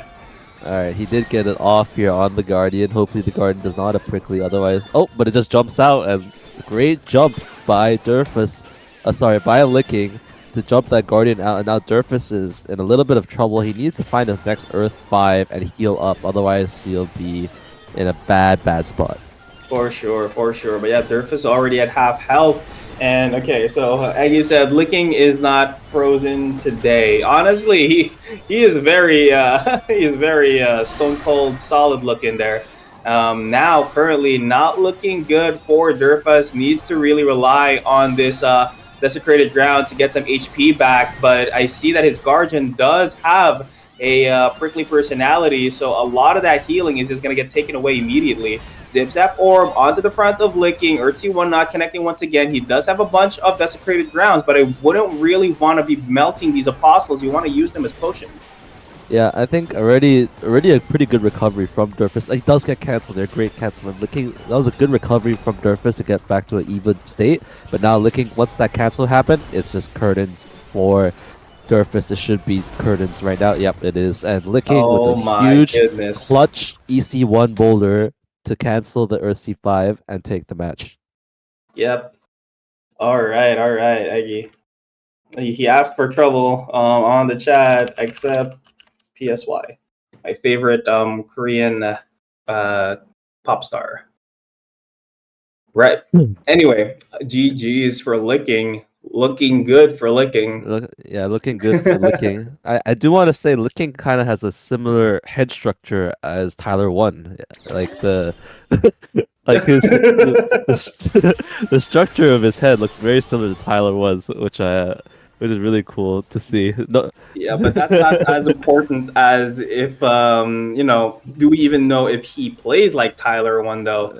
We'll see. Tyler 1 is a chess master. He's a chess master. He's a master. I'm sorry. He's a challenger in all five roles in League of Legends.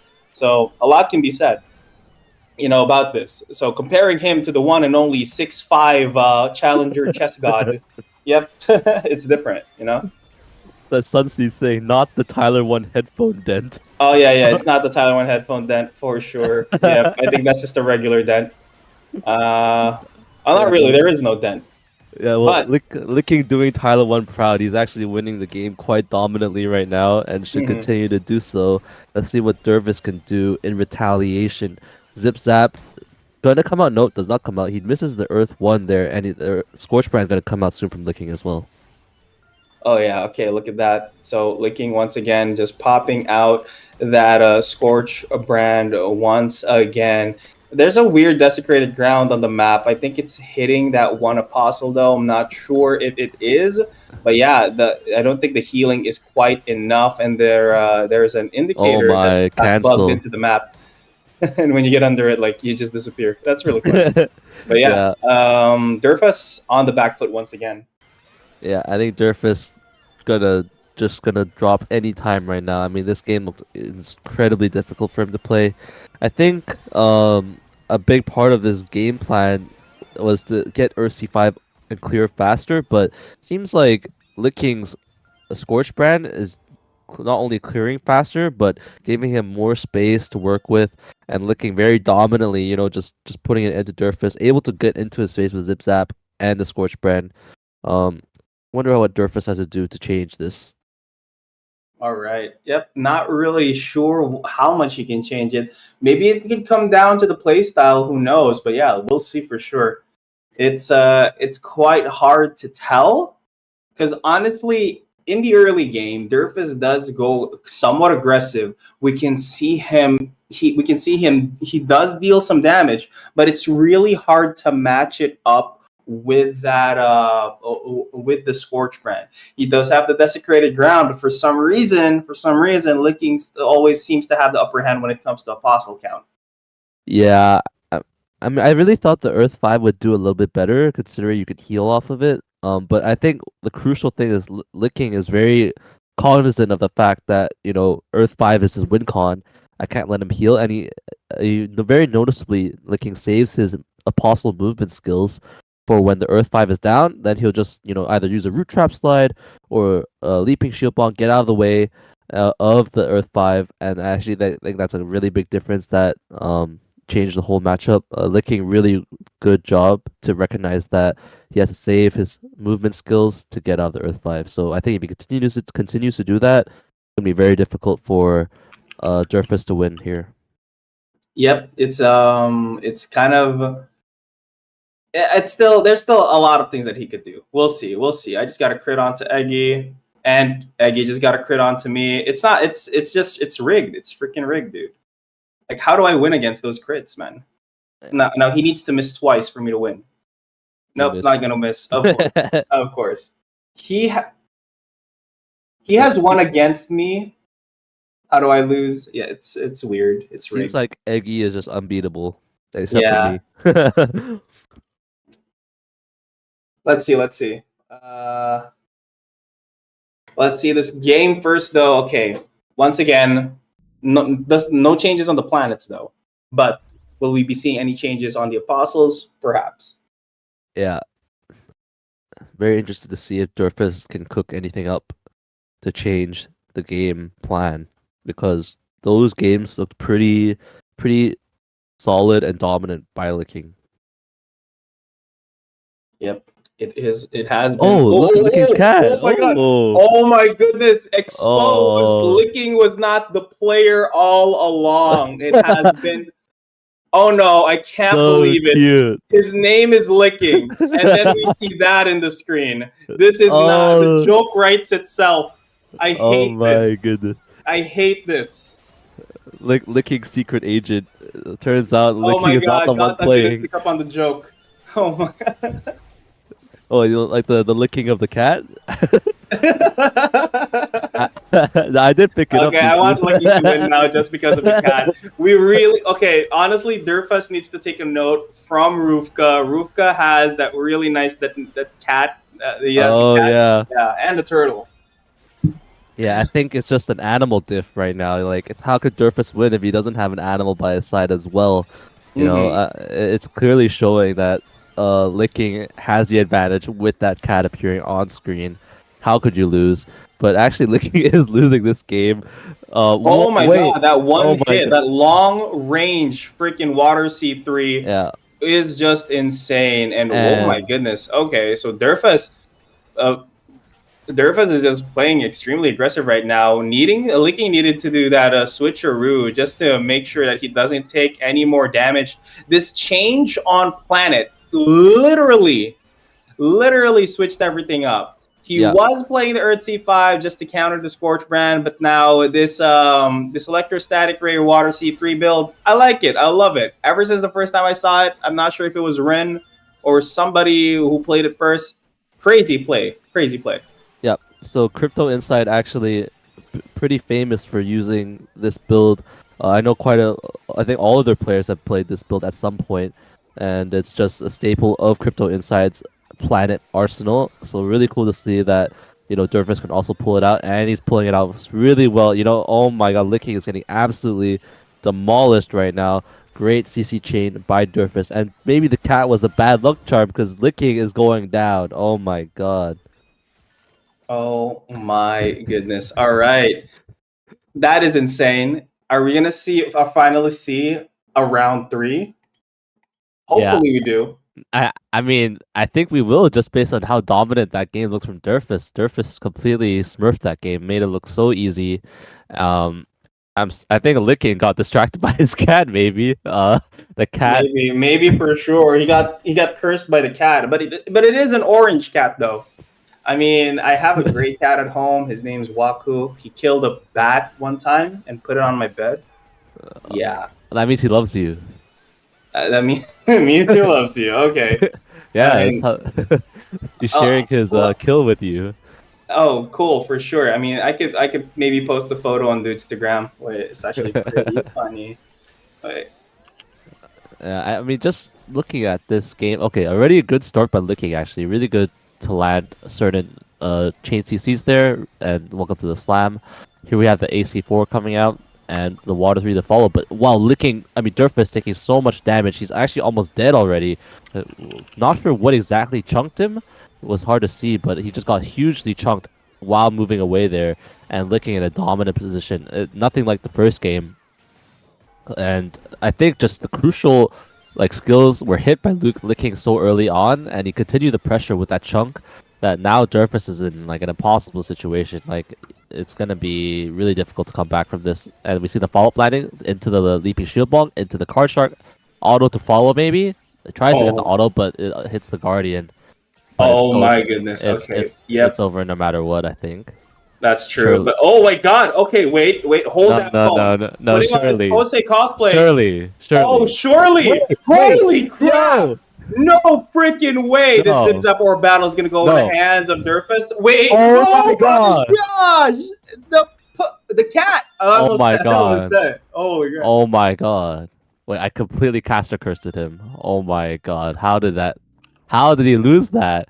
Durfus with the insane combo and chain CC to win that. He literally pulled that back from 1 HP. I can't believe Durfus won that. That was a ridiculous win by Durfus. I'm stunned. I can't believe he won that. I What? cannot believe he won that either. Honestly, you even called it, dude. Yeah, you did a Biku. You did a me from that game with between Kosei Yeah. and Sensei. I, I can't Crazy, believe crazy it. for sure. All right, What? Moobot. Oh look, guys. Look, there's a thing.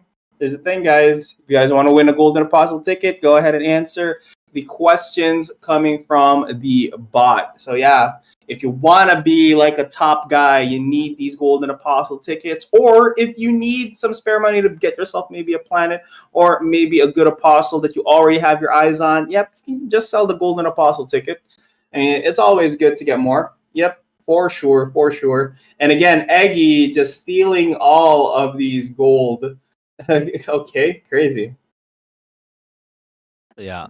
Um, Aggie just unbeatable right now. Yep, he is just definitely unbeatable right now. So we are 1-1, going to a round three. Is this the first time we've gotten into a round three? Yes or no? Y- I'm not sure. Yep. Yep. Wow, finally a rubber band match in the game. Oh my goodness. Didn't think we'd see one today, but Uh, I'm uh, glad. Yeah, I'm glad that we got a close match. And I think the last game, Licking definitely was a bit too complacent. I mean, he just, I think he had skills that he wasn't using. He also tried to auto, but missed auto, targeted the wrong unit. Um, Even at the last second, I saw he had an Aegis in his hand, but he didn't use it. I think he was too shocked by the fact that he was like chunked so heavily. Oh, wow, just a great comeback from Durfus. Let's see if he can recreate that same magic. Yep, definitely. All right. Ooh, GG's, you're very strong. Yeah, crazy, crazy. All right. Now let's see how this one is gonna go though. So maybe Licking could lock in here. I don't understand how it was so night and day between the first round.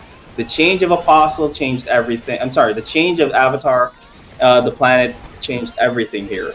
We Yeah. saw Licking figure him out, almost got into the win there, but for some reason the Tsunami Cannon Barrage was just too much and got him that loss.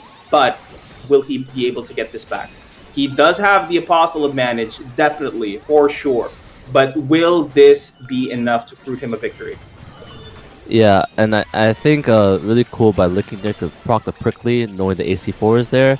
But here comes the chain CC combo by Durfus, but he gets interrupted by a great follow-up from Licking, and now Licking is in a slight HP disadvantage, but here comes the Scorch Brand, and the Apostle advantage is huge. But honestly, the Apostle advantage is not super important when you're playing AC4 or Water 3, you just gotta get one good combo off, and you're just gonna win. So here comes the combo start, the Water 3, the follow-up. Can he get the Zip Zap? He does Zip Zap now. He needs to try to find another Water 3 maybe, but the Apostle advantage is huge. All right, all right. And now I have 0 gold. I just gave all my gold to Eggy. Definitely rigged. Oh, this is quite close. Good follow-up by Licking. Can he follow You're up just in locked any into the way? game. But yeah, good by Licking. But the Electrostatic Ray, though, is not going to be looking good Oh for my him goodness. after a few seconds. The Water C3 is already locked in. There's the dash. Oh my god, the Castle Guard clutch! The Castle Guard clutch coming out Wow. of Licking. Is that going to be enough to get him the win, though? Oh. That dashes away for the Water Nice. C3 and gets the first win. Whoa! Oh my gosh. That was a great sequence by Licking. He crucially put the Castle Guard to avoid getting hit by the Water 3, and after the Castle Guard expired, he manually dodged the next Water 3 from Durfus. So really good by Licking there.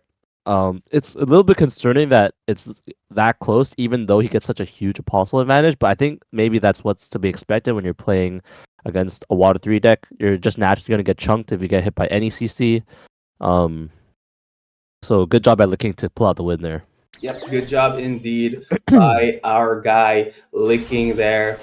And can he see himself lick his way out from the face of defeat? We'll see. Maybe the victory is in the middle of the Tootsie Roll. How many licks does it take? Yeah, well, his cat didn't show, and the moment his cat doesn't show, he's winning. So maybe if the cat shows up, then Durfus will win again. That's true. I mean, Licking. I hope Licking is not the type of guy that gets distracted by pussy. Yeah, let's really see it in this game. I think he wouldn't be the only guy. No, man, you locked in. Apeiron is too important. Okay? Like, think about it. Think about the people at the top right now. We've got Logic, Rallo, 1437, all of them. All of them. They have women in their lives, okay? But they still know how to when to lock in. So Licking is going to be that guy. That's a good point you made, Biku. But on the side of Licking, I think he does have a very strong Apostle advantage, so it's his to lose. But he does have way less health, so if Durfus can get one good combo from AC4, which he starts now, if he has like 2 Water 3s in hand, it's gonna look very bad for Durfus. Sorry, for Licking. Oh yeah, that's for sure. But I'm not sure if the snare already went through. There it is. The Here it is. 3. Is he gonna lock him in? There's a second one. Is he gonna be finding a third? Oh. No, follow up and the auto attack instead. But that's actually gonna be enough. Oh wow. Okay. There's so much burst into that. Licking really risked it all by crossing that laser for a single time, and it costed him the game. Yeah, I think from Licking's POV now, he has to do the same in terms of maintaining a possible advantage, but he needs to hold the Castle Guard in his hand.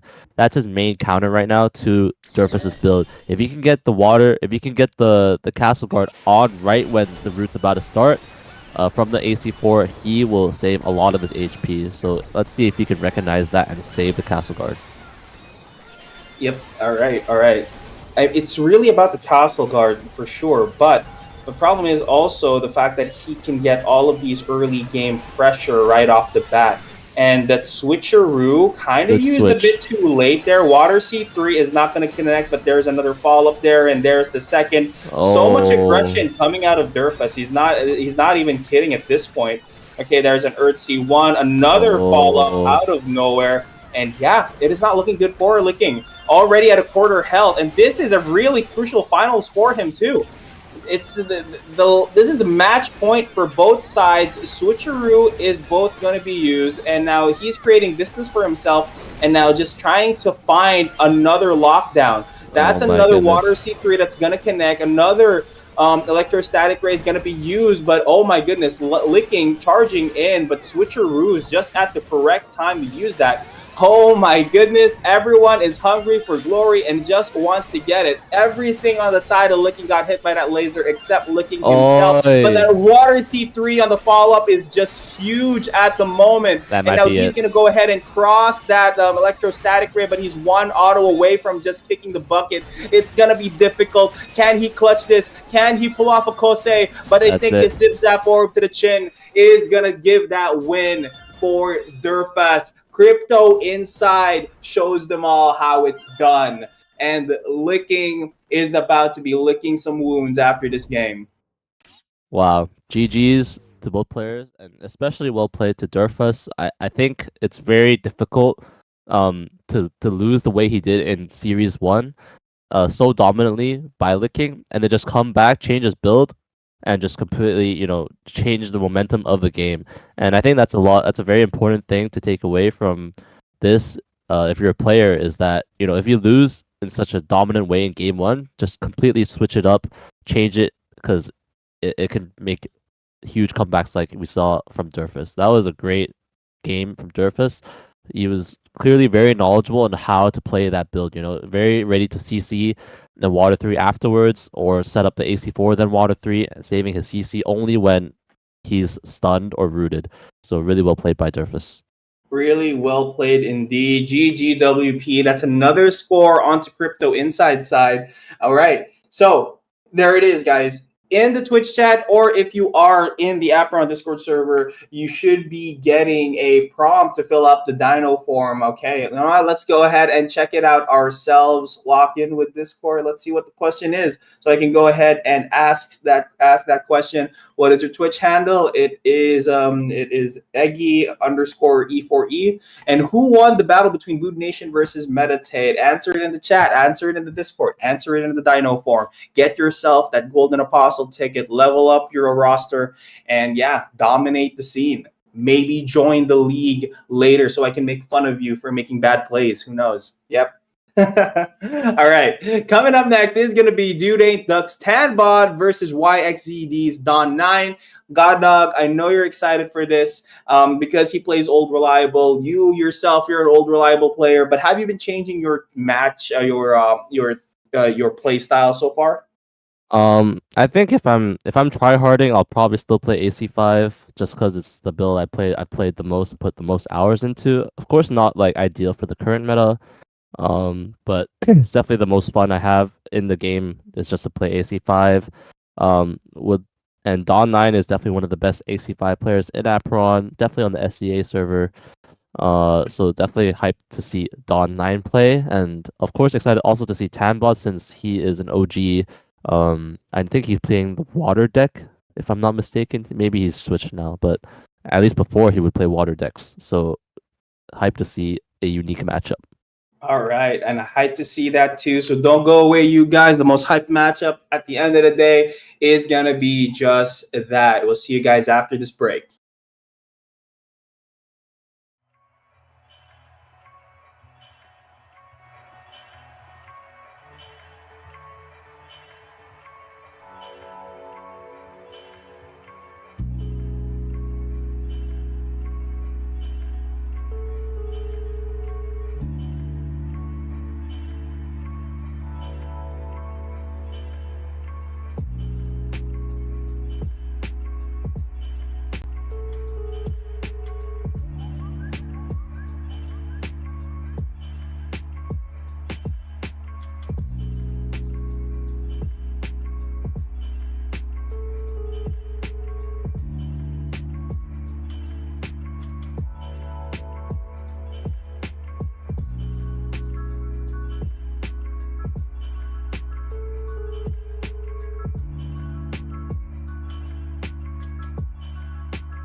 Let us go. Hello once again to the people in whatever platform we're streaming on. Once again, my name is Biku. With me is God Dog, and it is going to be an explosive match. I know God Dog's excited for this because it plays Gust Wind, Tailwind, Zip Zap. Hopefully, or who knows, maybe Don 9 is going to be on that Scorch brand train as well. Who knows? Who knows? Anything could happen. It's Apeiron. Anything can literally happen. There's 6 circles, four elements per circle, and tons of different freaking builds. And what else could happen once the next class is going to be out? The Fury. But yeah, let's not talk about that just yet. What do you think of this current matchup, God Dog? Well, if I know anything about Don 9 is that he only plays his one build. He's a true warrior. He's a real man. He only plays AC5. So unless something, drastic has happened, I expect to see the good old Green Tempest playing with the Gustwing. Yep. And also, not to mention, Dude Ain't Duck. I mean, there's a bunch of OGs in there. We've got Tanbot. So it is Tanbot. He's I'm not sure if he's gonna bust out the Water C5 maybe. But yeah, honestly, it kind of works in this current matchup. It is somewhat of an outdated build, but at the end of the day, it's still nice to see other builds be played. Not just Scorch Brand and not just what's currently meta. But not gonna lie, in the last game, Durfus with that clutch electrostatic ray and the Water C3, still awesome to see. All right, let's go. Tanbot versus Don 9. I'm actually just playing Eggy as well, so I don't know if I'm gonna win, but if there's a world, I do win. Haha, sorry, Eggy. I'm your kryptonite, anyways. Oh my goodness! Literally, he built up from 1 gold, and you just take it all. That's hilarious. Anyway, thanks for the hard-earned money, you little sucker. See you later. Okay, all right. So Tanbot, wait. I thought the cameras were kind of flipped a bit, but I guess this is how it works now. So it is a Tempest and Starfall? Okay. Yes, that is the Don 9. That is the Don 9 build. He is a Starfall. That is the Don. No, it is not the Don 9 build. This was the original build. Came from Boss Oppo when he used Tempest with his own Tempest and Starfall at the same time. Just gonna put it out there. Like it was. Yep. It was. I mean, Boss Oppo is the original OG, and now Don 9 has taken up the mantle of Tempest Starfall player. Yep, there you go. There you have it. And like Tanbot is having a hard time here. So Tanbot is rocking the Scorch brand build there. The Tailwind is not going to connect successfully. Tailwind for Tailwind right now, but Tanbot is at a quarter health, and it's not looking good for him right now. Throws an Earth C1, did not connect, and like he's just slowly melting into non-existence. The double follow-up could just be it, but that auto could just do the trick as well. Wait, what the hell? He's not dead yet, but there it is. Yeah, and this is just classic Don 9, If you're not ready, you're gonna get smoked and fast. So Tanbot has to figure out a way to CC his mages as to prevent the Starfall. Tanbot, I hope you have a plan ready. If you lose this game, just go back to the drawing board and find something that can CC these apostles, or figure out a way to kill them faster. Because Don 9 will not lose if the mages are alive. Yeah, that's for sure. All right, I think Don 9 is mewing, but I think Tanbot is definitely mewing even harder. So he needs to really lock in this right now. That's a Tailwind. Oh my goodness. And like I said, is that a caster curse? I'm not sure, but his first Scorch brand just got canceled. That is horrible right now for the side of Tanbot. And yeah, Tailwind is into that. And let's see if he can get the second Scorch brand out, though. Yeah, definitely canceling the first one is going to make Tanbot's life much more difficult. And I think Tanbot also kind of Tailwind. Oh my goodness, he canceled the second one. Yep, nope. Yup, this is Don 9's game. That's my goodness. Right there. The follow-up into the auto. It's over. Okay. Oh my goodness. I think Tanbot, I think this first loss is just an opportunity for Tanbot to maybe change his lineup because, of course, I don't think Scorch brand is going to really, do it for him. Not going to lie, it it works, I guess, for some comps, but if it's all reliable with the with the Starfall Gambit, I don't think Scorchbrand is the play. I mean, Tama does have a lot of different builds in his roster, but so excited to see what goes on in there. But I am looking to see a change. Yeah. So I actually personally, I don't know if Scorchbrand is the problem. It just seems like Dawn 9's tempo and also pace and hitting all the skills just proving to be much better right now. And Tambod, obviously in the second game got cancelled twice on a Scorchbrand. So I think if he could land a single Scorchbrand on a group of clumped mages, that already makes a huge difference. But I think Tamba would also have to run some like a rogue plus the warrior at minimum in order to kill these mages faster. If he were to switch, I would like to see him go to his Water 5 build because I always think of Tambot as a Water 5 player ever since I played on the Apeiron's SCA server, and every time I've seen Tambot play, he used to be a Water 5 player. So I do want to see the Water 5 come out because I think it is good into Starfall because it's going to constantly interrupt the mages. And it's buffed now, so you can cast while moving. So I would, if he were to make a change, I would like to see that Water 5 from Tambod. Oh, yeah, I would love to see that as well. So yeah, so excited to see how the next round would go. The first round was just a test in the waters. I mean, Dawn 9 hasn't changed his build since what, ever, yeah? Yeah, I think Dawn 9 has literally not changed his build a single time since I've, known about him as the player. He's always been a Tempest AC5 player with Starfall. All right. Well, with that said, let's see how this next game goes. And Eggy, once again, just bullying everybody in the chat. York, get a crit in, man. Oh, he gets the miss. And York, the final. Oh, the crit. Oh, my goodness. And he just wins all of that gold. +7 in the chat. Let's go. Well, at least this loss wasn't too costly for Eggy. Oh, yeah, for sure. Let's see. I mean, York has 15 gold anyway. Okay, it's taking a bit of a while. Maybe Tanbot is cooking right now. Maybe he's literally just configuring everything. We'll see. He is? Okay. Wow. All right. Yeah, I mean, if I were Tambot, a change would also feel just like a reset. When you lose in such a dominant fashion, as we mentioned earlier, it's hard to think of the game plan of what you would do the next game if you stay with the exact same build. So changing definitely a good mental reset. Okay. Now, once again, there's a rematch between Eggy and Karim in the chat right now. It looks like Karim. Oh, Karim just gets that lead with a crit. And Eggy misses. Boom. Is that the money shot? No. Way. Oh my god. And Eggy gets a crit, but it's not gonna be enough to actually take him out. And that's it once again. Karim annihilating Eggy, slicing him in half. Yep. Seems like Eggy's luck has run out. Yep, that's for sure. I mean, I'm still currently zeroed out, but that means nobody can challenge me anymore. I ain't got no money.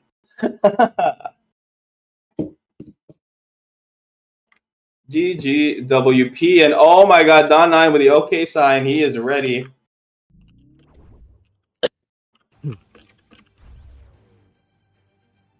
All right. Still the same planet. Yep, still the same planet. Maybe different build. Maybe he is going to choose different apostles this time.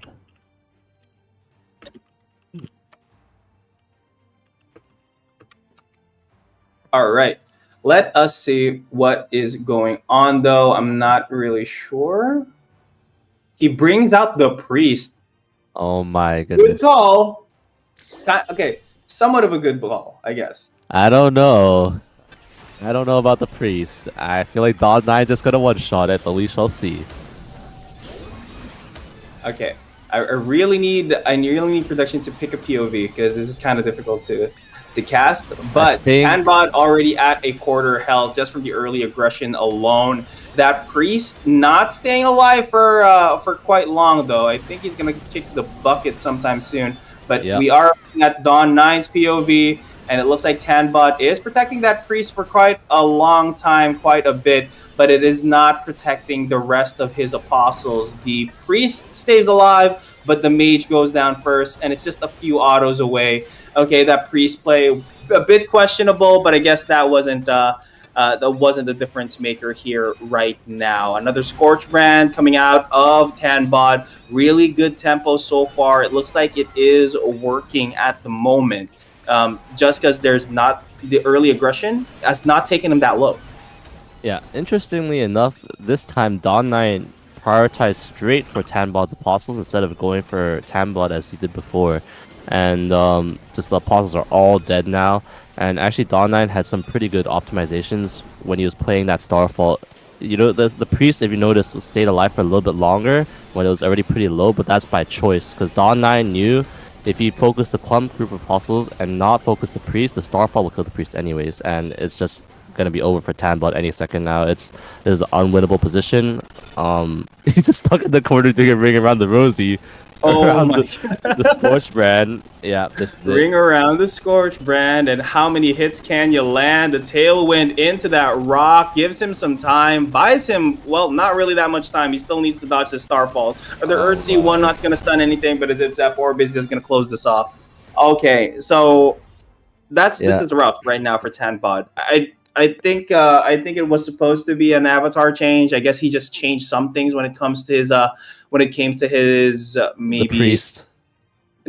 The priest changed. Not, I don't think so. I think he changed some things in his perks. I'm gonna say maybe changed some things in his perks, but I'm not really comfortable with this priest play, because the priest is I mean, what is it for really? It's alone, so it's not going to stay alive for so long. And it does, like you said from earlier, it doesn't really mix well with Scorch Brand. Yeah, the main reason why people would take single priest is just so that the enemy can waste their time and mana to kill it. But when Dawn9 is playing Starfall like this, and he's hitting all his wall-ups, and even his auto attacks are just melting the priest. I mean, like, the priest just looks absolutely useless. I think you were right, Biku. He should have definitely switched the avatar. Would have definitely wanted to see, the Water 5 come out instead when the Scorch Brand was not working. I think from Tanbot's point of view, he maybe thought, oh, I just got cancelled. That's probably why my Scorch Brand didn't work. But Dawn9 is showing that, it's actually just, I'm just better. I'm just a player. It's a player diff. It's the Starfall diff. It's the 8-5 diff. Call it whatever you want. Dawn9 is taking this super dominantly. That's true, and don't forget, I think Dawn9 does have the combo star as well. Yep. Just based on the attack speed alone. So Sure. Definitely a whole unit playing. It's very difficult, but yeah, who else is on Dawn9's team? I'm not sure, but yeah, Dawn9 really difficult, and you're not wrong. He literally brought it this game. And I was hoping for a Water C5 play, but I guess this is the most efficient. I still do trust Tanbot when it comes to decision making. If this is the most efficient build right now in the current meta compared to Water C5, yeah, I'll definitely take his word for it. But right now he is definitely struggling, and I think it's just a few seconds before he goes. Yeah, and there we have it. That's Dawn9 taking the win for YXZD. We'll play to Dawn9. Always a pleasure to watch AC5. And Starfall's matches are always exciting to watch. Very explosive. Good try from Tanbot. I think maybe this was just a bad matchup for Tanbot. Especially when you're playing Scorch Brand, the Scorch Brand players that I've noticed have the highest success rate is the Scorch Brand players that optimize their build in a way to clear the enemy apostles. Didn't really ever feel like that Tanbot was ever close to killing Dawn9's mages at all. And when you're playing Scorch Brand, if you're not clearing the enemy's board, then what's your game plan really? Yeah, I think Tanbot definitely had to optimize his build more to be more apostle focused and clearing apostles. And Dawn9 just took advantage and made it look easy. Oh yeah, for sure. All right. By the way, guys, don't forget to fill up the form, the Dino form. We have a Golden Apostle ticket to be given away and raffled away. If you haven't answered this yet, power up your roster with a Golden Apostle ticket. You could sell it. You could use it. Really up to you, but you really just don't want to miss it. So who won the game between Dude Ain't Duck and YXZD? And for those of you who are not paying attention to the stream, it's Tanbot. So let's just go ahead and look at the final count on the scoreboard just so we can get an idea on how tomorrow could be before we could close this out. All right, so Ancient 8 takes a win, Meditate takes a win. Both of them are at 9 points. And yeah, Boot Nation fighting for third and fourth place. Crypto Inside literally creeping in there. So might just overtake the third or fourth place here as well. And yeah, and the rest is just catching up on whatever placement. Atlas, good luck. You know. Yeah. And God, so yeah, thank you so much for casting with me today. The analytics is coming from you, especially from someone who knows what he's doing, especially in game. Thank you so much for casting with me today, and especially to our audience. Thank you for being around. Eggy literally scammed his way back to the top, and of course, production team. Thank you, Goddog. Any last words before we say goodnight? Yeah, just want to say it's obviously a pleasure to cast with you, Biku, every time. It's always super fun. I wanted to point out that, we have one more day tomorrow, the last day of AGW Leagues for SCA. And if you look at the standings, it's actually really tight, especially in the middle of the pack here between like 6 to 9. And every place matters for rewards. So those teams are definitely going to be sweating tomorrow. I'm going to be very interested to see who can come out on top in that middle of the pack battle. And of course, we have the battle at the top between Ancient 8 and Meditate. Going to be very important to see who can clutch it up more. Even dropping a single game could be the difference between first and second. That's all the difference right there. Yep. And third and fourth, also a battle between Gameta and Boot Nation. Crypto Insight could sneak in there, like you said, if they do win and Gameta and Boot Nation lose. But yeah, anyway, all to play for tomorrow. Please tune in tomorrow, guys. Hope you guys enjoyed tonight's show. Biku, anything else? That's pretty much just it. All right, see you guys tomorrow. Don't freaking miss it. Bye-bye.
When it's so hard, I made this realize it.